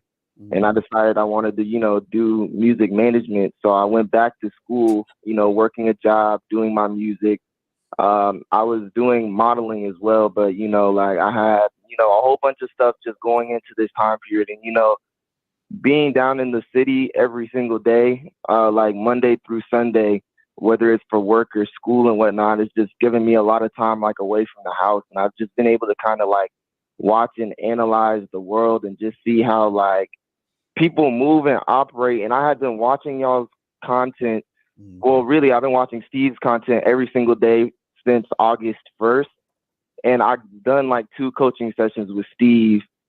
But it's been like eye-opening seeing how people really, it's been eye-opening for myself just seeing like when I start to focus on what I want. You don't know what the fuck you want. Young man, hold on, stop, please stop. You don't know what you want. Young man, you're 22. Okay, you're 22. So that means you are fucking graduate 18. So we look at you're 4 years back on your fucking graduating class. My question is, you're 22 living with your mother, right? Right? Yeah. Right? You're not paying any bills or anything like that, are you? No. You need to get your lazy fucking ass in the military. I hate saying this shit, but you need to get the fuck out of your fucking mother's house. You're never, how can you see the world when mommy's tucking you in, folding your clothes, giving you food, and probably giving you gas money to go in town and shit? You're still being coddled by mom. And you think you see in the world, you still got blinders on. Get your lazy fucking dog. I hate to say this, and I'm not trying to scare you. You are 4 years back, number one, and I keep telling your dumb ass, when you throw your hat up in the air in high school and that bitch drops, you're going towards your retirement. You're working towards your fucking retirement. You have no 401k, no nest eggs, no fucking stocks, bonds, mutual funds. That you thinking minuscule because you're in a minuscule setting with mommy That's coddling your ass on everything. Mm-hmm. Caller, what do you think you need to do to move out your parents' house? I think I just need to get out and leave and just hit the ground running and just. No. What do you need to do specifically? Like, what do you need to do? Like if I said I want to go, I need a ham sandwich at the store at the corner. That means I got to put on my clothes, walk out the door, walk downstairs, go to the store, tell him I want a ham sandwich with cheese, give him the money, and he gives me the sandwich. I need you to specifically let me know what you need to do to get out of your parents' house. Well, to get out of my parents' house, I need to get, a $4,000 savings, stacked up, so that way I can have enough money to pay rent at about $750 a month, somewhere near campus plus utilities. I also have to draw out a student loan if I'm gonna be staying in school, so that way I'm not relying on them to, pay for the schooling. Okay, so now let's stop right there. If you know what to do, why aren't you doing it? Yeah, where's the $4,000 coming from? Where's the $4,000 going to come from? So I work a job at this smoke shop that they just gave me a raise 2 days ago. They moved me up to $13.50 an hour plus tips. And what state is this in? And this is in Atlanta. Atlanta. Okay. So you're working at a smoke shop. So are you saving your money? I'm gonna be completely honest. No, I've not been saving my money because it's just been. You see, so caller, this is the problem. Focus. Right? You're not focused. You know exactly what to do, but you're not doing it. So what you do with your money then, caller? Just curious. What the fuck do you do with your money? Video games. Well, I live 45 minutes outside the city. So each day I have to drive to and back from work, and normally I try to, section it off and put, enough money in the tank to be able to get me to and from school and work and all that stuff. And then at the same time, have enough money to get food while on campus, having to buy books as well, because those are, those can vary from, $60 to $150 per textbook in a class. So good because I have been smoking nicotine in the past, but since I work in the smoke shop, I've been getting those for free. So that took a lot of, that took a lot out the budget, took a lot off the budget. So let me say this, man. Let me say it's difficult. It's difficult for me. Hey, caller. So let me help you. So one quick question before I get into my spiel. Have you had a conversation with your parents on what the plan is for you moving out, or their plan on to help you move out? Have you had a conversation? The plan, okay, so yeah, the plan for what we were discussing between me and my parents to move out was they wanted me to, acquire the Hope Scholarship in school by, keeping my grades above a 3.0, which I've been doing. I've been, working on doing the homework and stuff like that. But I'm not going to get the Hope Scholarship till the end of this semester. And they said if I have my Hope Scholarship at the end of the semester, they would put up some of the money to put me in a dorm or a student. There it is. There it is. They want you to work for yourself. So, and that's great. So what I would tell you is, I tell my kids, I don't want to move it out until they have a house. Like, I don't need them to move. Like, don't be trying to get up out of here. I know you have aspirations and dreams. You can do them here, right? I want you to move with the investment. They're on all my credit, all my properties I have. They're on them, right? So their credit is ridiculous, right? And then one of them, my oldest, works for me now. So the thing is that he has a plan on moving, but the plan is always been since he was very young, and we're communicating about, hey, I don't want you to move when you're 18. Let me tell you why. This is the benefits. This is how we work, right? And his return, and when he became 18, he said, okay, this is what I want to do with my life. Can we devise a plan on how you can help me get there? Because he doesn't have the resources in order to do it yet. He's a young man. But this is the conversation.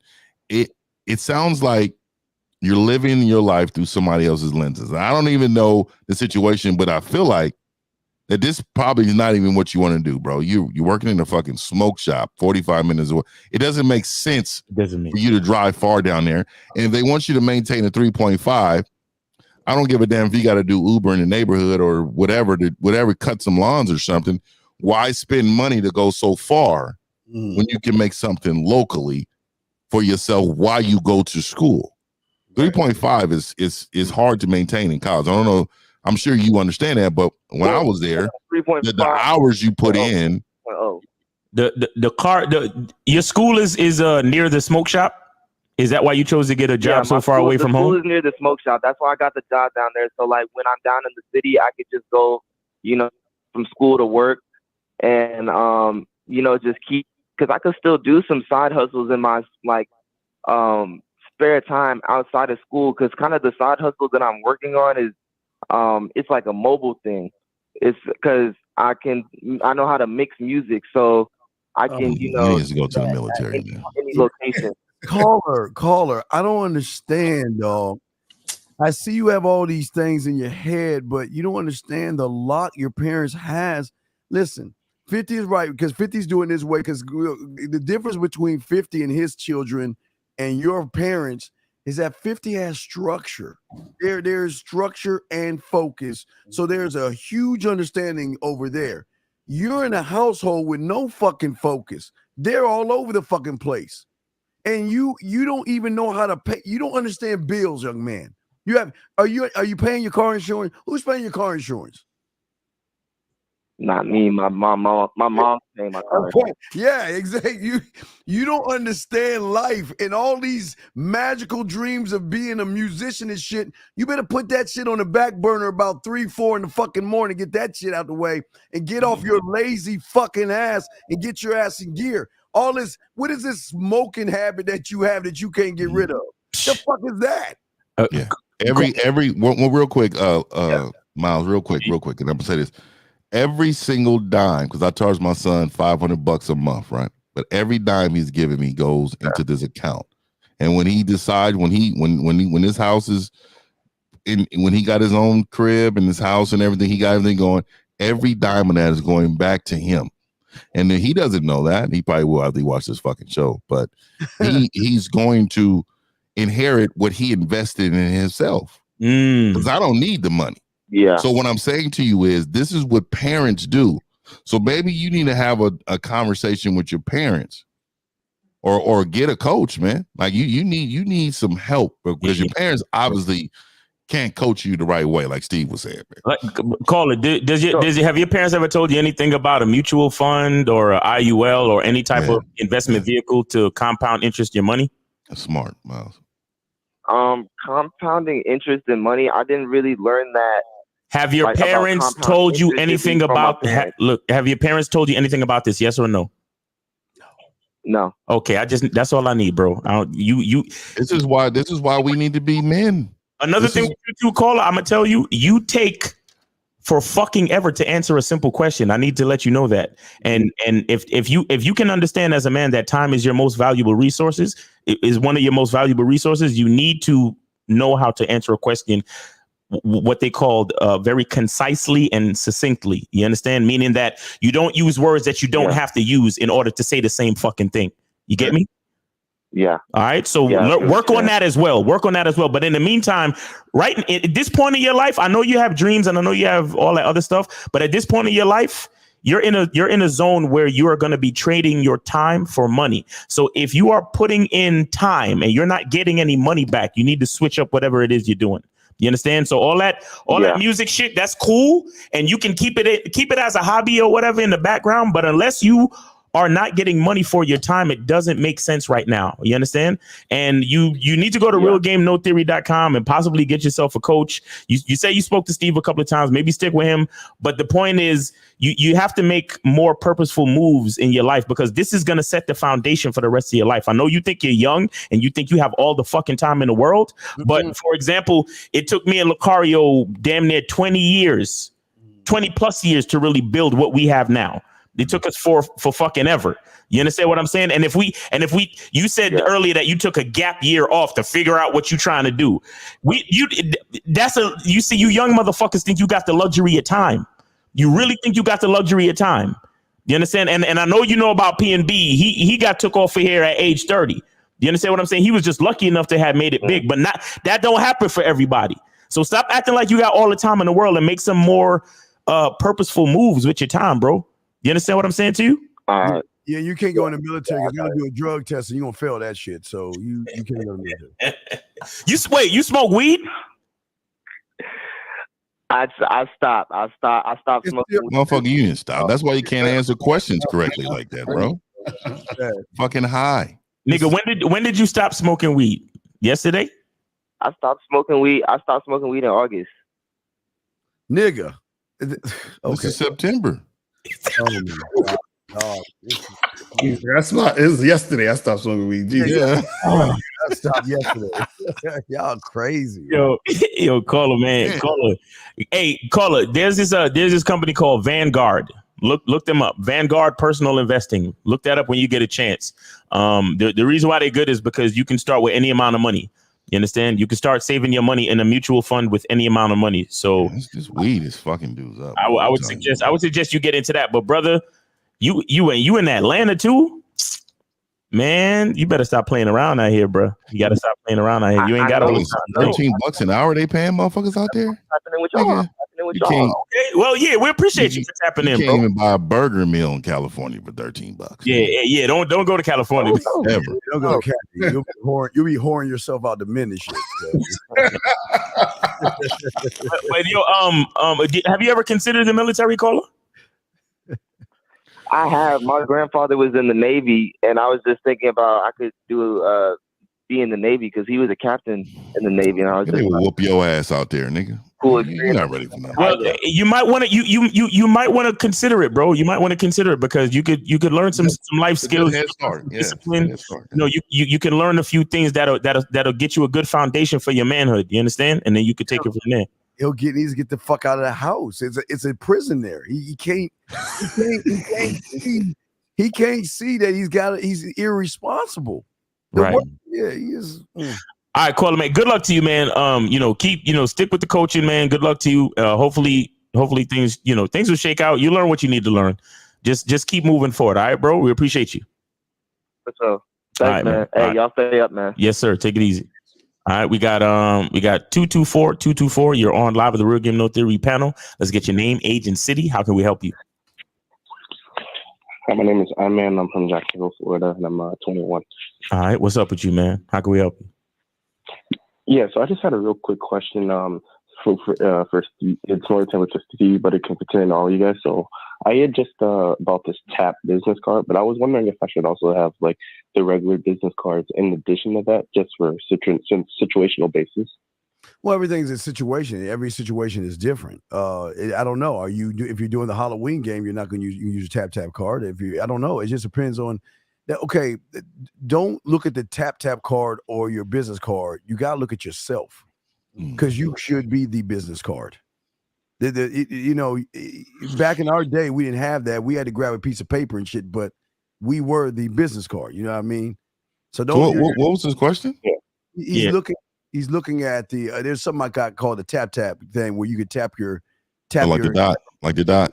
Yeah, you tap her phone and some shit like that. Yeah, but I'm saying is you're too. What does that have to do with it? I don't understand the question. What is the basis of that question? There's got to be something bigger than that. Well, yeah. So I was thinking like if there's a waiter or a server sometimes pulling out their phone can get them in trouble or something like that. So trying to holler at the chicks at work. That's why. You know what I'm saying? They probably ain't got their phone on them or whatever. You know what I'm saying? So just carry a few regular cards with you. You know what I'm saying? In your back pocket somewhere. You know what I mean? For those situations. But that's what the game is about, learning how to adapt. So you say, okay, I notice when I go to these spots and I see a chick that's a waitress or whatever, and she might not have access to her phone. Let me carry a few cards. So if I run into that situation, then I'll just give her that. So it's just understanding, your situation, surroundings, and understanding how to adapt to those situations. That's are these women you work with, or? No. Other women, like people at women at their workplace, like not my work at all. Oh, okay. Yeah, man. Come on, man. I mean, pencil and paper. I don't give a fuck. I don't need to look professional, bitch. No, he just write my number down. He don't want to get these chicks in trouble on their job because so on and so forth. Yeah, they like it. Let me tell you something. If they really feel you, they don't give a fuck about that. I'm just gonna keep it square. I done had bitches follow me, talking to me, knowing she's off her motherfucking break. So just know you know how what she think of you immediately if she don't give a fuck about you. Yep. Give a fuck about her job. Okay. Fuck her job. Right. Don't give a fuck about getting them in trouble. You care too much, bro. You don't even know these hoes to care. Fuck her job. And that's the sad part. He don't care. It's just that he's falling for the bullshit that these bitches is telling him. Fucking nice guy. You know, I can't talk. I can't talk right now, please. Right? She's at her job, so she don't want to be like, ew, nigga, I ain't interested in you. Fuck you. So since she's at her job, she's like, oh, I'm on shift right now, so I really can't. You understand what I'm saying? That's what these bitches. I wish a motherfucker would throw up a smoke screen like that. So he's thinking to himself, wow, she's probably feeling me, but because she's at her job, she's blah, blah, blah. You know what I'm saying? Truth is, she's not. Miles is right. Shit. He probably think he really's got it. That's what I'm saying. Like, caller, you have you ever been to Hooters? No, actually not. Okay, don't go to Hooters because you the type of nigga that think that they falling in love with you. She got on the shirt for me and shit. At Hooters, they gonna flirt with you crazy. They gonna touch you. They gonna hug you, laugh, and smile with you. And you do that shit in there? Yeah, restaurant full of strippers. Yeah. I don't base who I talk to based off of what they're interested in. I just do if I want to, I do it, and if I don't, then I don't. It's not really what they're doing. Dude, don't act tough now because you was acting like you gave a fuck a minute ago and you said you didn't want to get him in trouble. No, caller, it's okay, man. It's okay. The thing to take from this conversation is that if you approach a woman and she's just as interested in you as you are in her, she will do whatever she needs to do to make sure she can contact you later. You understand? So if you're in any situation and it seems to be like there's all these obstacles stopping you from, getting her number or her getting yours or whatever, it is because she is more subscribed to the obstacle than she is to you. Do you understand? That's the basis of the conversation. And real quick, this is why he's not focused. Because if you were actually focused, my brother, you an interesting motherfucker is interesting to everybody. It's what, no matter what they think, you are always interesting. So this is where your problem, lack of focus, young man. All right. So just look at it like that, man. But again, as Lucario said, it still also can help to be adaptable in different situations. Absolutely. So just do what you do. You can have a couple of regular paper cards and you can have your tap card as well. All right, bro. All right, thank you, guys. All right, take it easy. Peace. All right, we good on calls for now. Guys, y'all could call in 516-387-1224, 516-387-1224. All right. I got a question. Let me grab this question right here because I can't. This is a contradictory. What the fuck does this mean? Do females care if you're younger than them, even if you got who the fuck? Why do guys who don't have game think they got game, dog? It's weird. It's a weirdo. That's a yes question. Do females care if you're younger than them? Even like I don't understand it. I don't understand what he's saying. What the fuck is that? Like I don't understand what they're saying. Listen, man. Like Miles was saying earlier, if a chick is feeling you, she's feeling you. She's gonna do what she need to do. You say that tricking is weak game, and I get that. I have no game, and I go to strip clubs twice a month because I want to. So in your eyes, that makes me less of a man for owning up to that. Bro, this is like the third or fourth time this guy has asked the same question. Wait, hold on. I'll just say this. In my eyes, nigga, I'm not even looking at you. So this is the thing. He asked this question like 3 or 4 times. He put it in the comments on one of my other videos. I've seen him post this in the chats or whatever. I'm like, bruh, why are you so concerned with our validation? You know what I'm saying? I will say, if he want me to judge him, I would say yes. You's a bitch ass nigga, man. You're spending all your little coins on a bitch that gives 2 fucks about you. You're wasting your money when you can be putting it elsewhere, bro. I promise you, you can do something else with that money. You says I go to strip club twice a month because you want to. Why do you want to?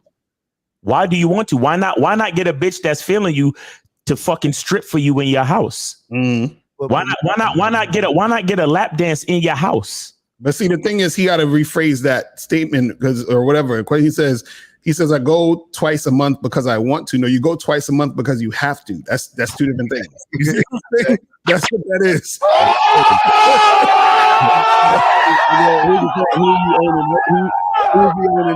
Here's the thing. You're trying to get validation from us. I'm telling you right now, you like 50 said, you a straight up bitch, but I like guys like you because what you don't understand is you've never been in a situation where the stripper, after she gets done taking your money, she then comes and gives your money to motherfuckers like us. Hey, here goes. That's for sure.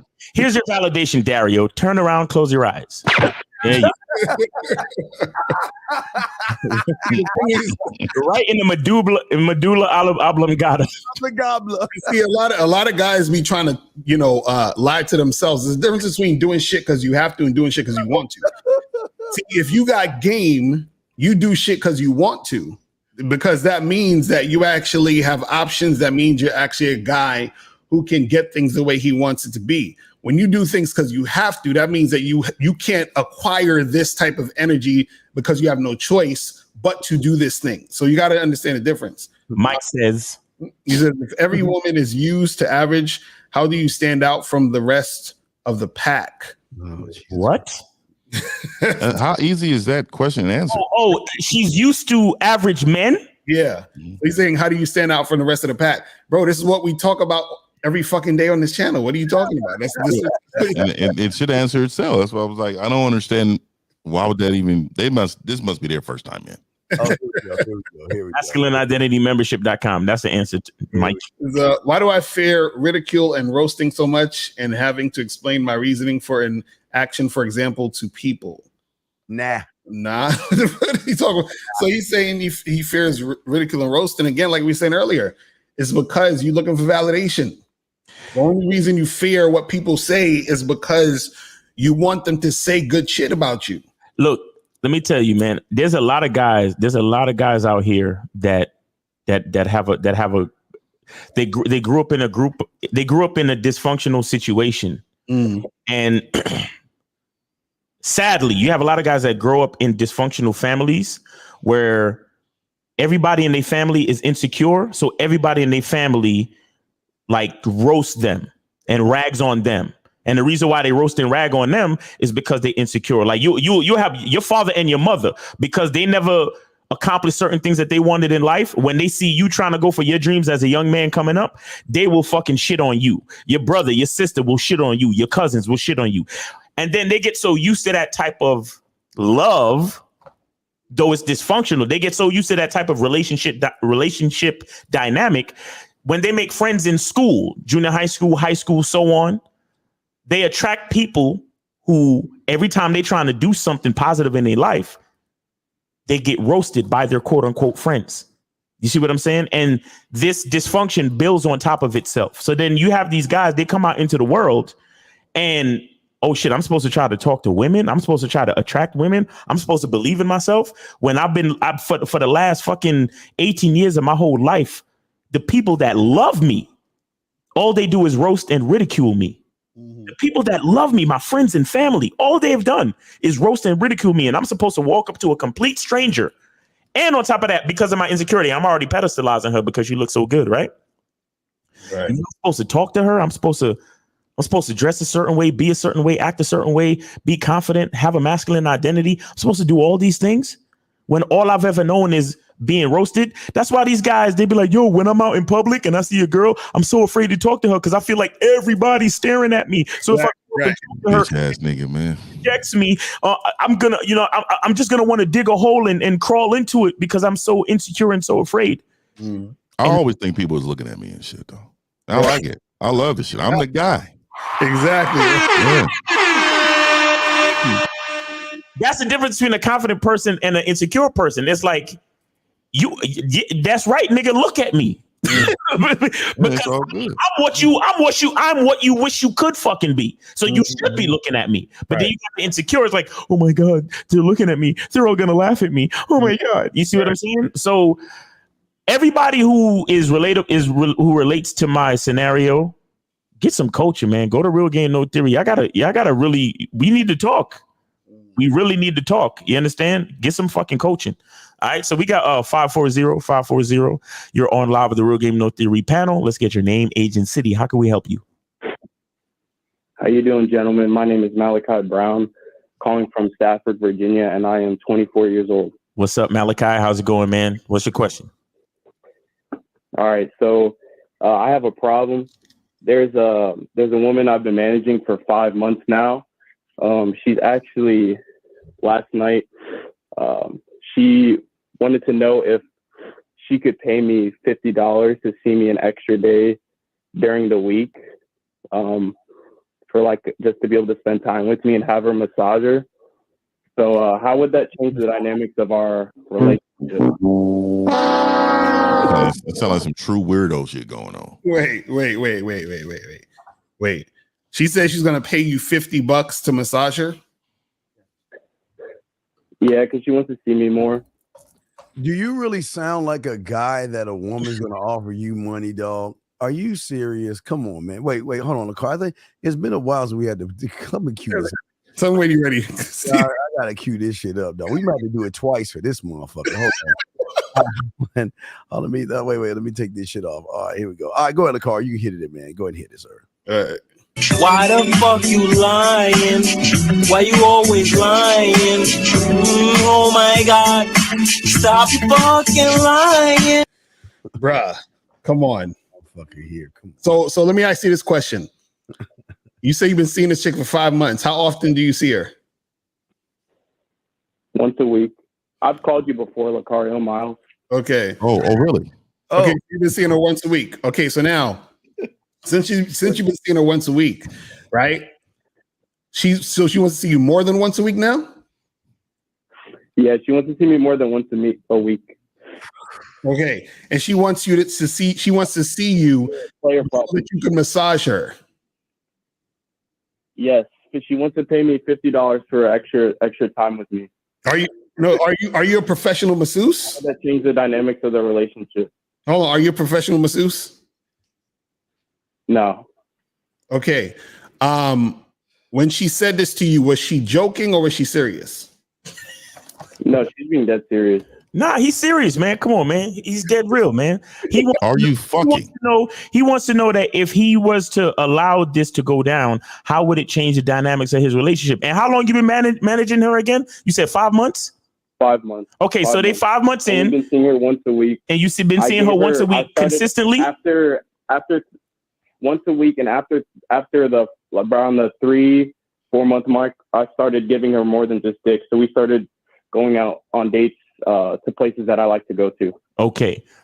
So the man is doing his thing, man. You know, he's been taking notes and he's been doing his thing. Now, I think you probably started taking out just a little bit too early, but that depends on the dynamics between you and her. You know, there's certain details with that. So the thing is, what you got to ask yourself, what kind of relationship ultimately are you trying to build? Because if she can buy your time, then that means your time has a finite value. So you got to look at yourself and say, because a man like me, my time is invaluable. My time has no value, meaning that it can be fuck as much money as there is in the world. A bitch got to pay that for 1 second of my time. You understand? But that's how I feel about my time. How do you feel about your time? Is an extra date per week worth $50? And what are you saying about the value of your time, homie? But Miles, is this important? Is he the manager? Are you managing this woman, or y'all work together? And that's what he said. He's managing her. Motherfucker, you care about your job. So was it 4 times 20? No, so that means you hit it. That means you hit it 20 times. If it's once a week, for 5 months, 20 times, right? But wait a second. So what I'm saying, so what I'm saying is, you said what? Add up. Wait. There's 4 months there's 4 weeks in a month, homie. You said it's been 5 months. So that's, you said, 5 months. You said I hit it 20 times. Yeah. But You can't be serious. Do you 4 times 5 is No. caller. Hold on, caller. Hold on, caller. What's 5 times 4, homie? No, my bad. Okay, take it easy. Just take it easy, homie. We're trying to help you, so take it easy. That's all. But does he value your job? Caller, do you value? How long you been on your job for? No, I don't think it's a coworker. I think he meant managing her as if that's his girl and he's managing her. It's not a job thing, Steve. Right. Wait. So caller, let me ask you this: why would she pay you $50? That's what I to manage for you to massage her and not for you to come through and fuck? Yeah, what was that conversation like for that $50 comment? What was that like? Like, where did that come from? I thought that was given, but that's what she. Of course, she wants to fuck, but. Oh my god, bro! Come on, bro! And then pay me $50. God, I want to, man. The guy. That's why I asked you. That's why I asked you, was she joking? Because to me, it sounds like you don't understand like sarcasm or something. Right. But caller, listen. Hold on. Caller, listen. Hold on. When did she say this? Tell me when she said this. Yesterday. Okay. Oh, all right. So y'all was chilling. Yeah. What happened? Y'all just finished fucking? Yes. Okay. So y'all just finished fucking. Y'all sitting there chilling, whatever. And then what led into what was said right before she said that? Right. I was getting ready to leave. Okay. And then she almost started crying. Like she started tearing up, and I had to tell her, like, let me tell you something. I need you to. So what she's saying, your dick's only worth $50. That's what she's saying to you, right? I haven't done it yet. So I haven't done it yet. I'm asking you, how would that change? What was your response to her when she said something about $50? Yeah, you haven't done it yet, but you must have had a response. So what was your response when she said it? I said, I'll think about it. You say you think about. I want to know. Wait, so you was about to leave and she started crying. What was she crying about? It was because she wants to see me more. So she wants to Cue it up. Wait. Cue it up. Hold on, because I'm trying to get this something missing in this situation that you're not telling us. So you finish fucking. You're putting on your clothes. You're about to leave. You're walking to the door. Then is that when she said, "Hey, I'll pay you $50 for a massage"? Is that when she said it? No. It wasn't. It was when I was putting my clothes on. Okay, when you was putting your clothes on, she's looking at you and she says, "Hey, can I pay you $50 so you can come and massage me?" Yes, like literally, just like yes. And then what did you say to that? I'll think. I said I'll think about it. And then what did she say after that? She said, "Okay." She accepted it. Are you raw dogging her? Yes. Oh my god, damn. Wait, caller, wait. You fucking what, bro? Yes. Oh Jesus. Anyway, you know what? That's your business, nigga. Fuck that. Okay, so now hold on real quick. I gotta ask him this. Yeah, go ahead. When you were this is really I think what's going on here. Check this out. You said after 3 months you started taking her on dates. What at what point, like what did y'all do? We went to. So I told you guys, you and Miles this before, but I took her to a boba tea shop, and then after the boba tea shop, we went to a sex shop. Okay. And I had her. She actually bought some. I had her buy she bought a toy and then some massage oil. She said that she was into that kind of stuff. So took her to the sex shop, did that, went back home and to her place and did our thing. The second date, we went to. I actually picked up sushi. So. Picked up sushi, brought it to her place. First we fucked and then ate. Mm-hmm. After that, okay. Sushi to a bitch. He's doing all right though. Keep going. And what else happened? Another night we went to an arcade bar. But every time I see her, basically every time we go out, I'm always fucking her before we actually go out. So I'm making sure that the sexual dynamics are still there, and it's not. Okay, now I'm gonna tell you where you fucked up. So now it's going on the 4th and 5th month, right? So you said so you're telling me within the last 2 or 3 times y'all fucked within this month or last month, you went out every time, or you just fucked and then kept it pushing? Yes. Y'all went out. Y'all went out each time. There was one time where I just fucked her and then raw left, but.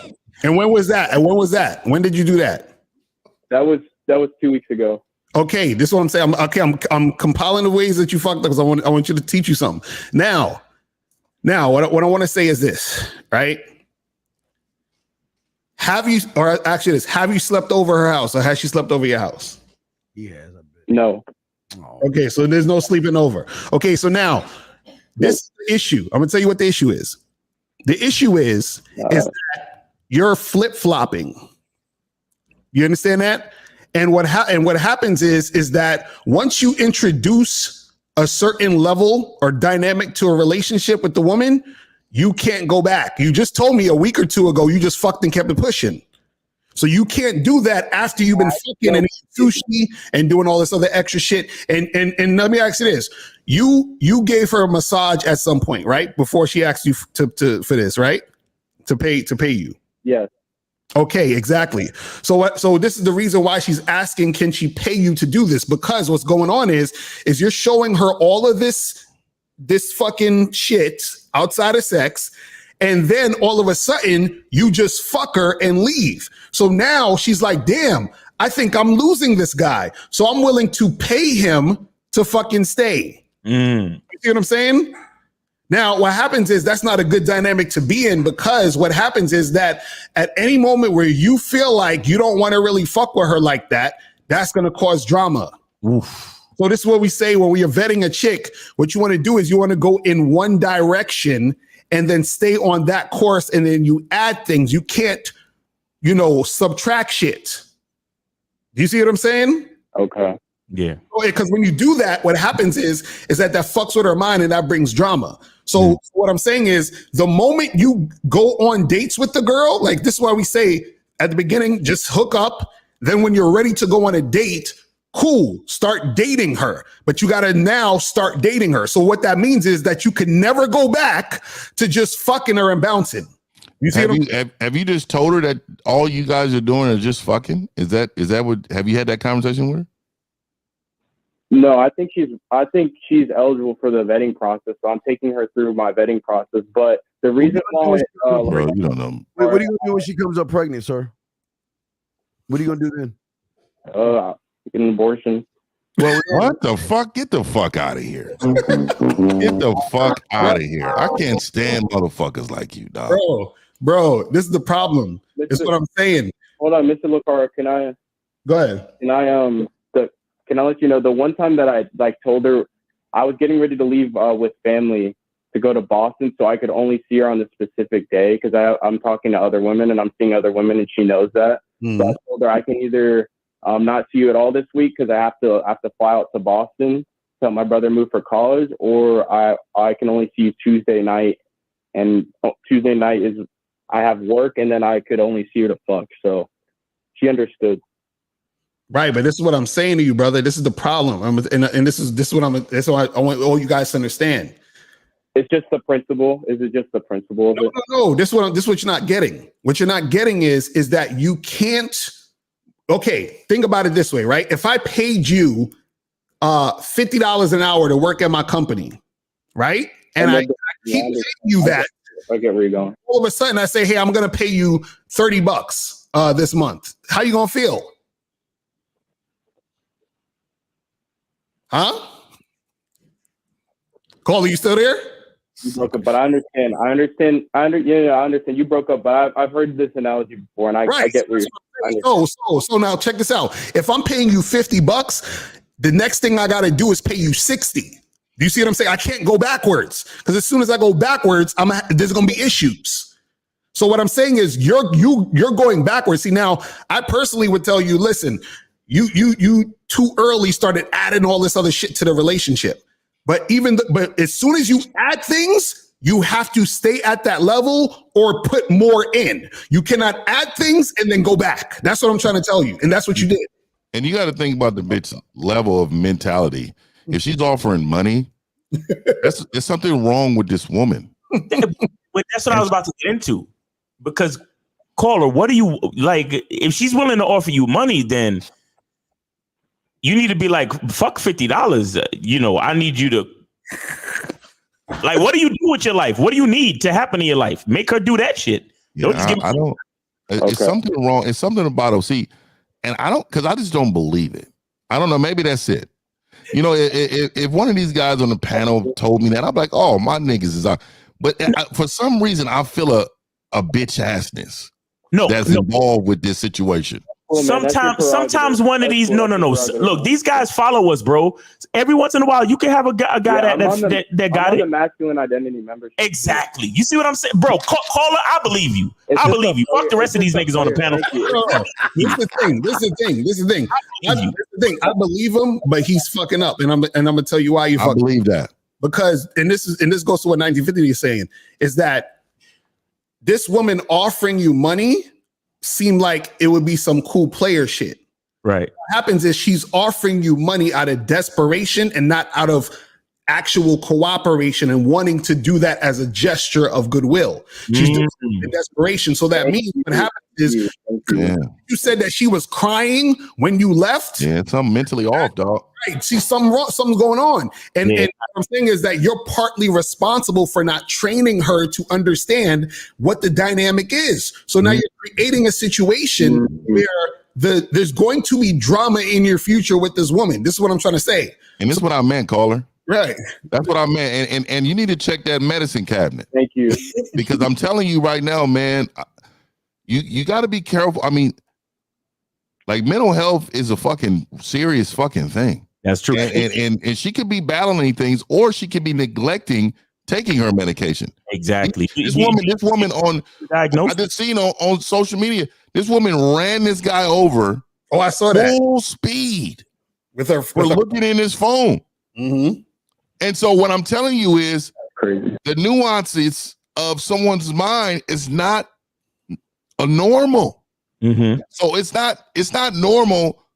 I mean, it's normal for a woman to want to offer themselves and everything they have to a man of value. Mm-hmm. There's nothing wrong with that. But the way they present it is something that you need to take heed to, because the crying, like I done been with women that crying through the dick, right? When you giving them dick, they get to being. It does something to. So I understand, right? But when you combine that afterwards crying and then offering you money, next is going to be your life. Right. Yeah. Exactly. That sounds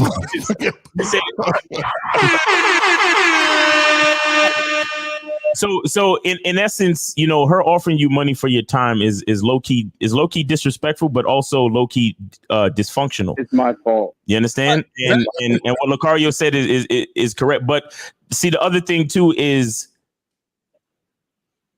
your man, and this goes right back to the title. It's you have to stay focused.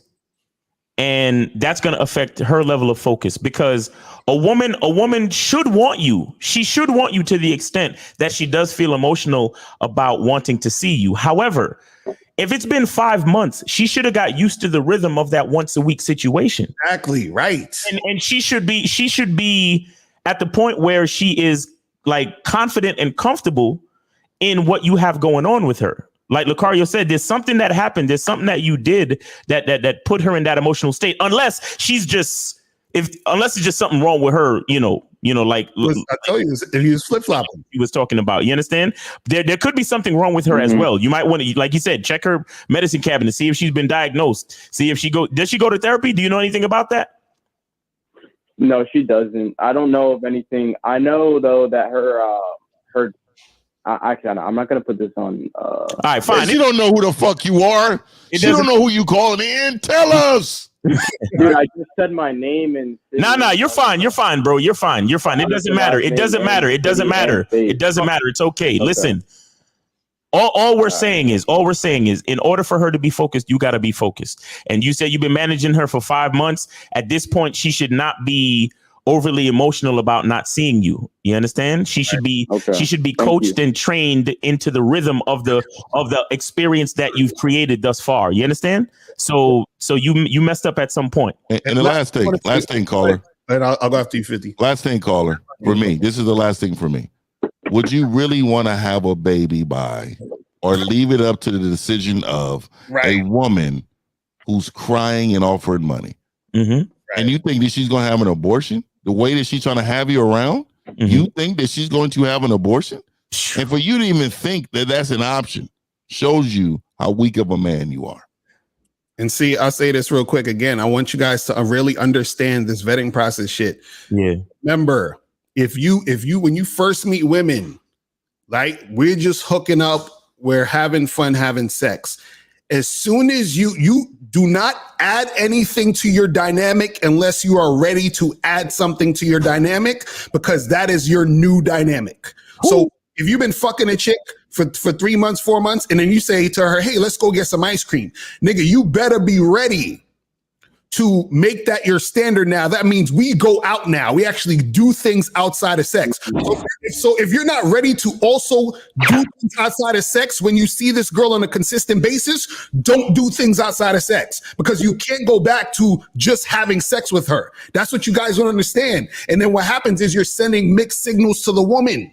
That's what I'm trying to tell you. As soon as you decide that I'm trying to move forward in this direction with this woman, you have to stay on that course. You can't go backwards. So you can't just hit the chick up and say, yo, I'm gonna come through real quick, fuck you and bounce. You can't do that. So that's the thing you guys gotta understand. You can't, you're trying to have both at the same time. You're like, oh yeah, let's go get some sushi. And then next week you see her, you're like, man, I just want to fuck real quick and get my nut because I got shit to do. You can't do that.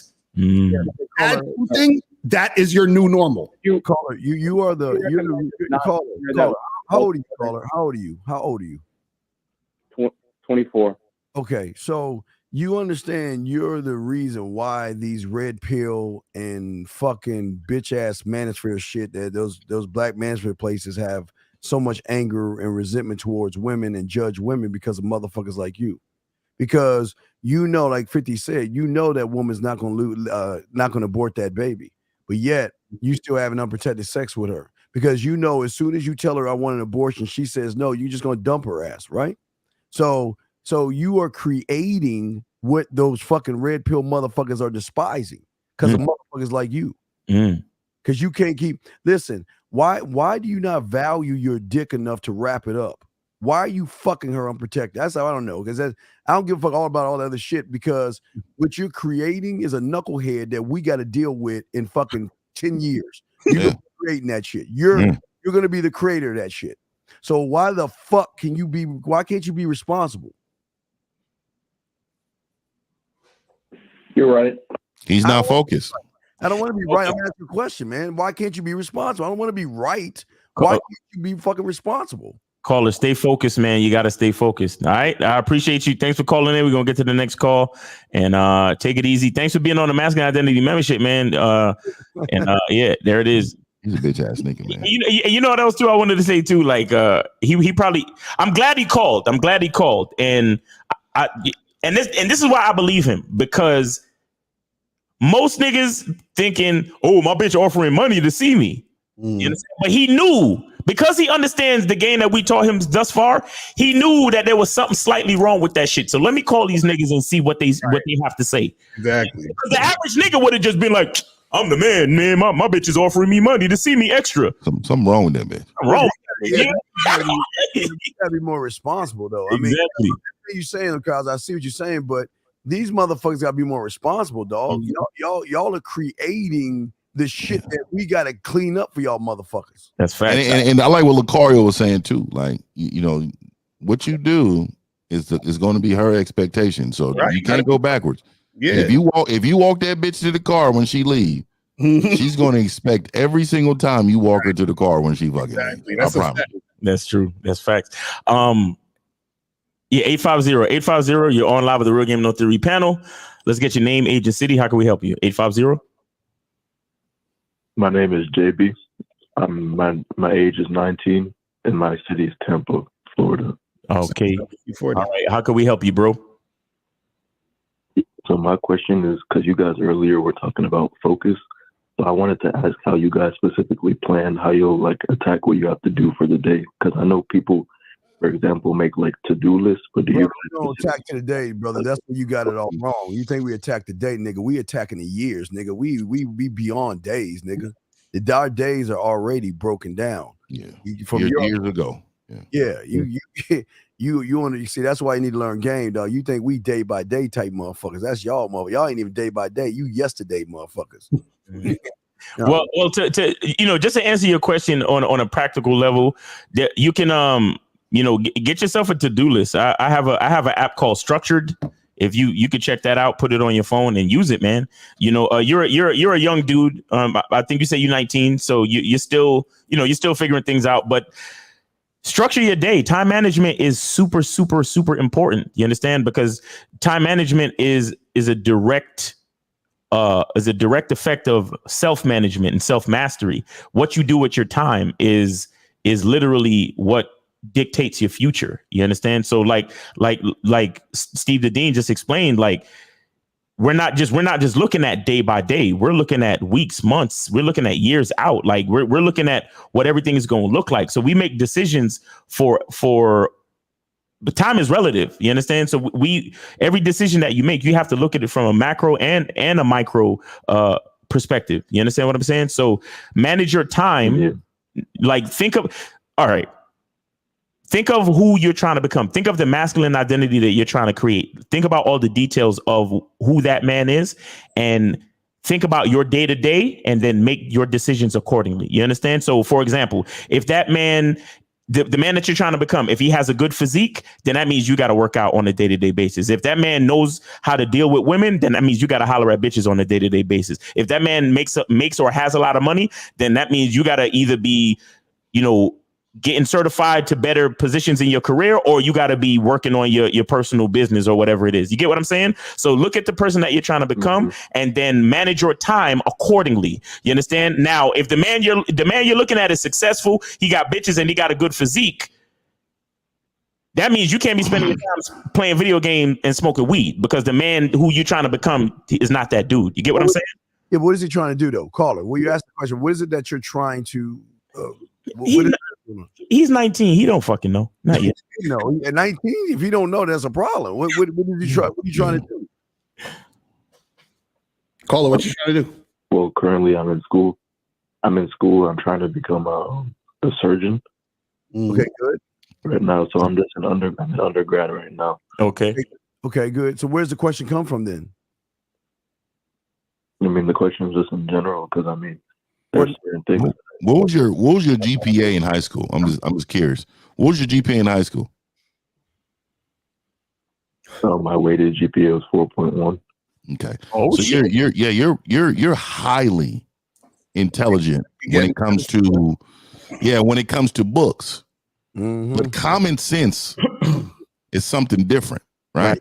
That's fact. And this is why a lot of men who believe that success comes from money, they're still lames because they don't have the game to understand. So I'm glad you're calling in. But what I would tell you is, with you being highly educated, book smart, what they call it, there's still a level of game that you need in order to function, even in your own career. Right. Even in your surrounding life, you need help. So I hear you, but I also need you to understand is the by being so smart, you need to understand how valuable a coach or someone is to help you navigate through things that's going to happen in your life that has zero to do with some type of college or grade that you're being graded on. Right. Caller, we appreciate you for calling in, man. Good luck on your journey to become a surgeon. That is a very challenging endeavor. Yeah, we need you, man. But you sound like you got the head smarts to make it happen, man. So we're rooting for you. Thanks for calling in, and you take it easy, all right? But understand that there are all different types of intelligence, and in order for you to really have self mastery and know who you are, it takes more than just book smarts. All right. So we appreciate you. Have a good day. Thanks for calling the show. We got 2 more calls here. 414. You're on the Real Game No Theory panel. Let's get your name, age, and city. How can we help you? 414. My name is Kenneth. I'm 19 and I live in Milwaukee. All right. So what's the question, bro? Real quick.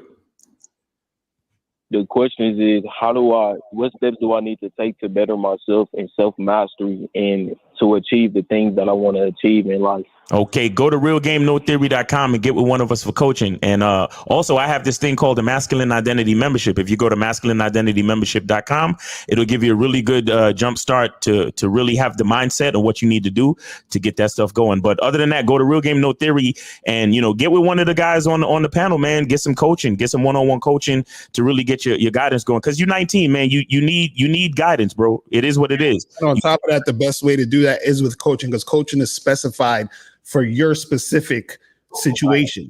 Exactly, because when you call us, we talk with you. It's not like how we do on the show. The show is what it is. It's supposed to be entertaining and very quick, and you know, with each caller. But when we have a chance to talk to you on the phone, sit down and really break down the aspects of your life, then we can create an action plan based on your specific needs and what you're really trying to do. You understand that?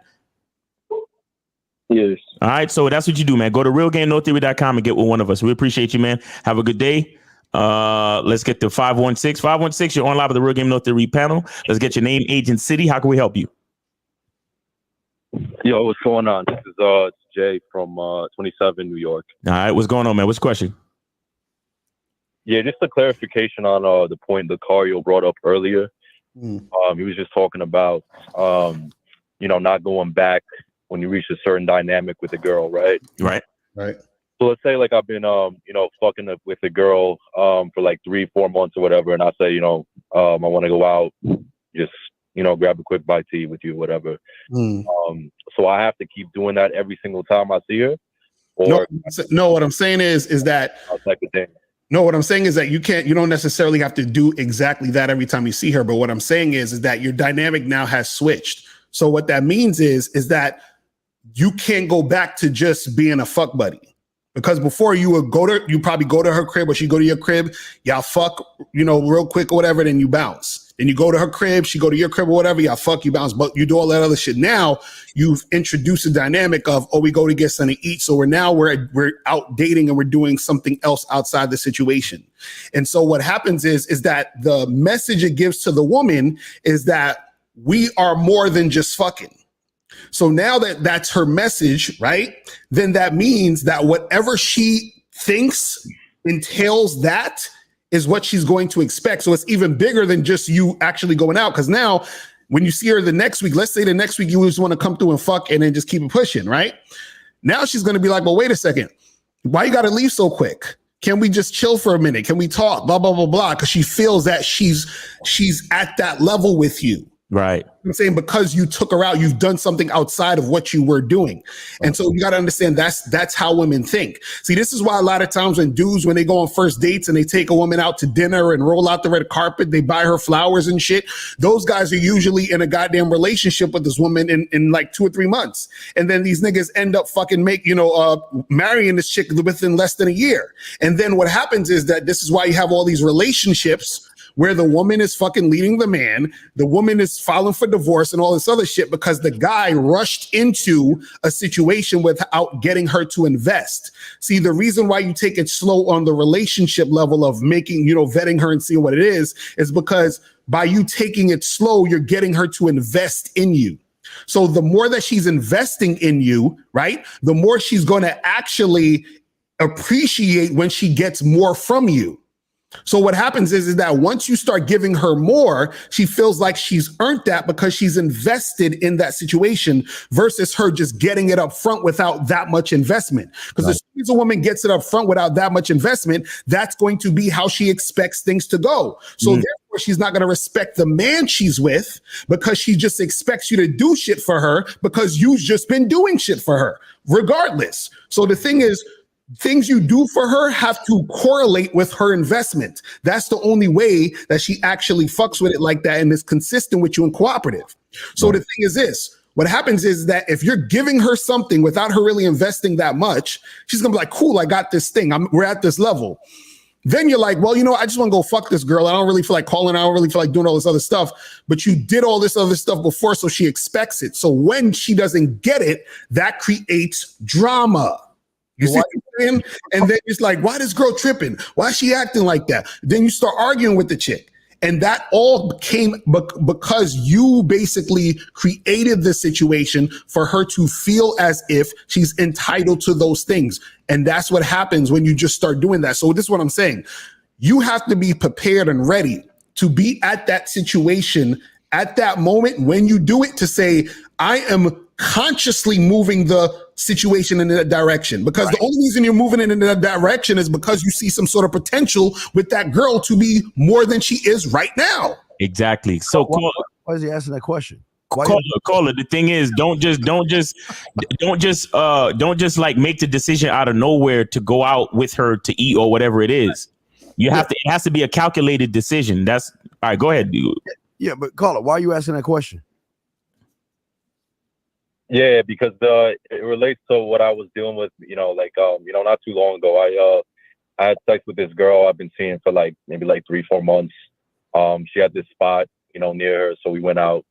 Got some food after we fucked. I just wanted to make it clear to her, this is not a one-time thing, but, this is a once in a while type of thing. And I wanted to know. Did you make it clear with her? Are you when you guys thought about that? I don't think you made it clear with her. I don't think you made it clear with her.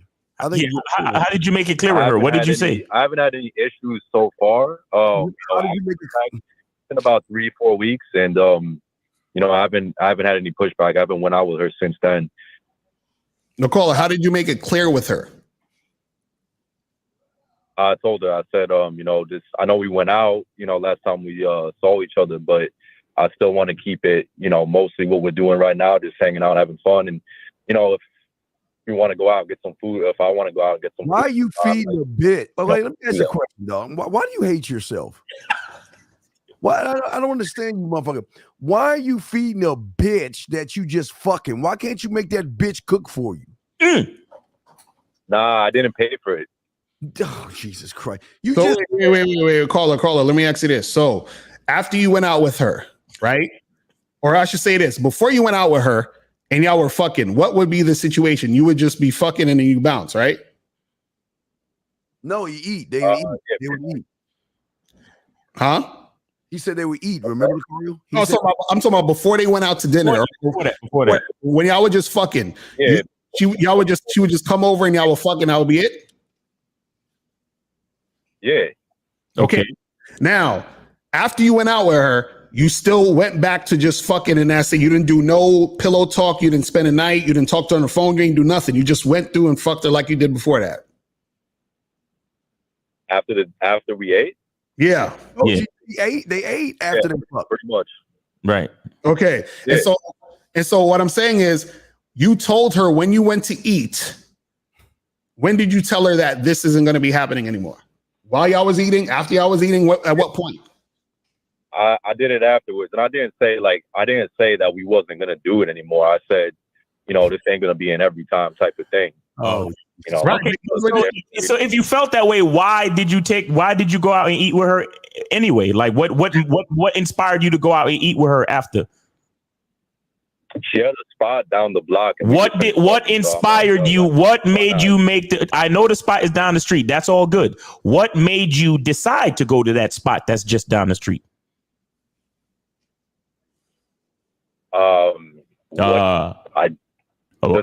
Just in general, and also check this out. This is what you did. You told her we're going to do this once in a while, so it's still the same shit. Do you understand what I'm saying? So right now you have her on the hook. So guess what's going to happen? One day you're going to go over a house, y'all going to fuck, and you know what she's going to say? How come we can't go eat tonight? Right. Thank you. And call it. This is what I referred to earlier about a calculated move, because just now I asked you what made you actually decide to go to the spot, and you like, you see what I'm saying? So what we're saying is you lost focus. You just finished fucking and you were hungry and you knew there's a spot not too far from a crib and you like, let's go eat. Fuck it. That's losing focus, bro. And how long was you talking to her before you fucked? Before I fucked? Yeah. How long? It's a number. Like a week. Like a week. A week. You a sucker, boy. Okay, wait. So let me get this right. How am I a sucker if I no, hold on. Let me finish this. So you don't worry about that, caller. Don't worry about that, caller. Please, caller. Don't worry about that. Don't worry about that. So let me get this right. So you were talking to her for a week, and then you went over there and smashed, correct? Yeah, did the first date. Second day was at a crib and we smashed. Okay. So then afterwards, you said, hey, let's go grab something to eat. No, this is 3 months in. 3 months in, you did the go eat, right? Or was that the first time? Yeah. Yeah. So what happened the first time? The first time you didn't do that, or you just waited 3 months? Yeah, about 3 months in.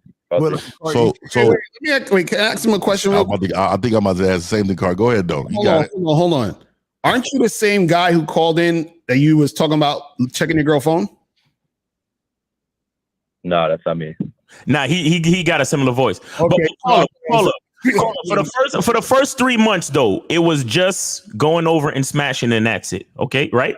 Change the dynamics. Yeah. Okay. All right. Go ahead, 50. So when you decided, what value does she bring in life in order for you to feel like you needed to start making things public? Sucking shit. This is where the sucking shit come. I mean, she's playing her role exactly the way she's supposed to do. All she's doing is laying on her back. So what I'm saying, what value is she bringing you in order for you to go public with this woman? You get what are you understanding what I'm asking you? Oh, you suck of shit. Okay, so you probably don't know what I mean. All right. So there's levels to this, right? There's levels to this. Laying on her back is zero value. Zero.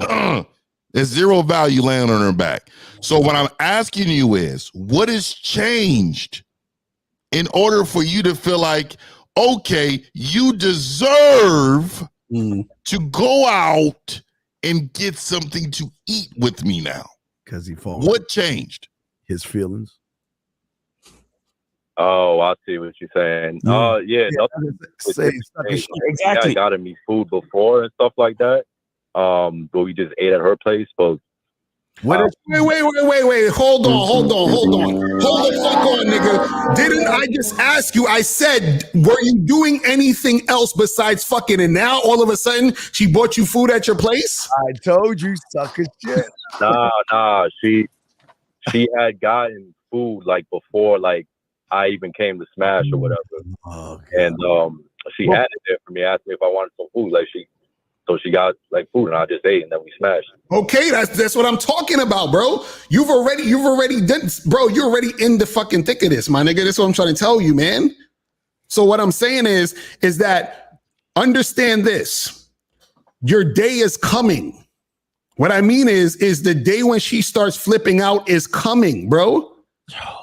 It's bubbling up. You're preparing. See, y'all be thinking that I'm talking about the shit's gonna happen automatically. No, it's gonna be that one time you come over to smash, and you just trying to leave, and she gonna flip the shit on you. She gonna offer you $50. Right, exactly. You know what I'm saying? So what I'm saying is you're preparing the fucking situation to blow up in your face. That's what I'm saying, because you're in these situations, right, where you're adding all this other stuff and she hasn't actually earned that spot yet. Yeah, what if you asking? What have she done? And that's why I said some sucker shit, because you can't even answer the fucking question. That's why I said you want some sucker shit. Yeah, man. What the fuck has she done, caller? To move her. I see what you're saying now. Yeah, Lucario. If you was hungry, you could have just went to that store by yourself. Exactly. That's what I was gonna say. After y'all finished fucking and you was like, yo, I'm hungry, you could have been like, all right, shorty, peace. And you could have said to yourself, yo, I'm hungry, I'm gonna go stop at that spot by her crib. And you could have went by your fucking self, homie. That's why I said, what made you, like 50 asked you, what made you change? Like, what made you want to be like, take the shit public and bring her out to that spot? You understand what I'm saying? Like, and you had no really good answer for that. And that's what Lucario was talking about. Get caught up. Changing the dynamics, and you're not even doing it consciously. In love. Yeah, I don't think a bitch should. I don't want her in my presence if she hasn't earned that right.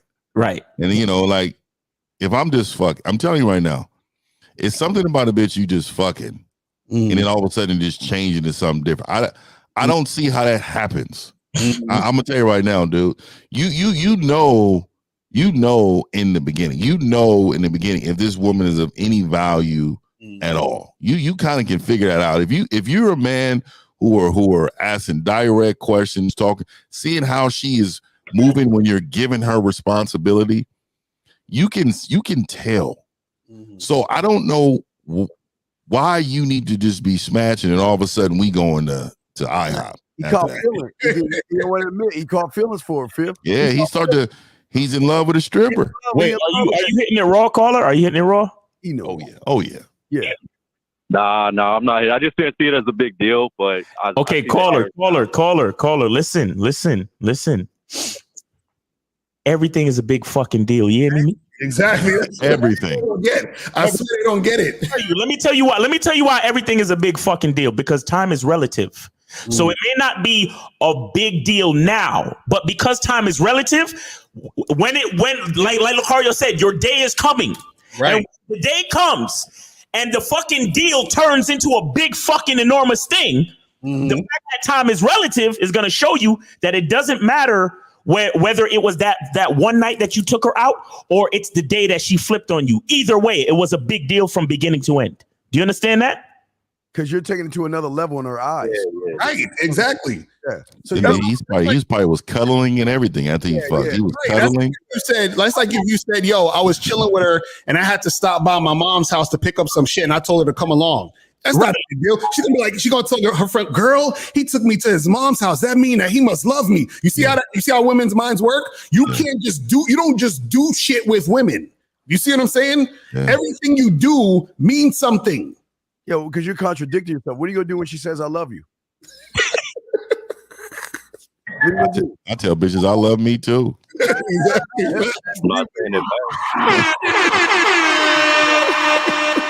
bitch. Caller, listen, man. Look, you look. I'll give you credit because I know you guys. You know, we be getting on y'all and all of this and all of that. I'll give you credit that you've been moving mostly right. You know what I'm saying? Like a good 80, 75, 80%. But the fact that you don't think shit is a big deal, that's your mistake, bro. Everything is a big deal. Because it's gonna happen. Like it's gonna happen where that one little thing that you thought wasn't a big deal is gonna turn into a big deal later. So it was always a big deal. It just didn't actually materialize into a problem until later. You get what I'm saying? But time is relative, bro. You see what I'm saying? That's why you got to be on point. You got to stay focused at all times as a man. All right, bro? All right, man. Thanks for the advice. Appreciate you for calling the show, man. Take it easy. And that's about it because we've been on overtime. So Facts. About it, man. Hey, real quick, man. Overtime right after the show. Yes. We're about to get into it. And it is an hour show. So don't be late. Actually, we about to go live in 5 minutes. 5 minutes. Y'all come through and everything. You know what I'm saying? Yeah. Me and 50 gonna make it happen. Who else coming through? All right, cool. Yeah, man. So guys, go to realgamenotheory.com, get with one of us for coaching, and we appreciate y'all. Shout out to the chat. Yeah, man. Shout out to K-Zag and Taekwondo too. You feel me? All right. So yeah.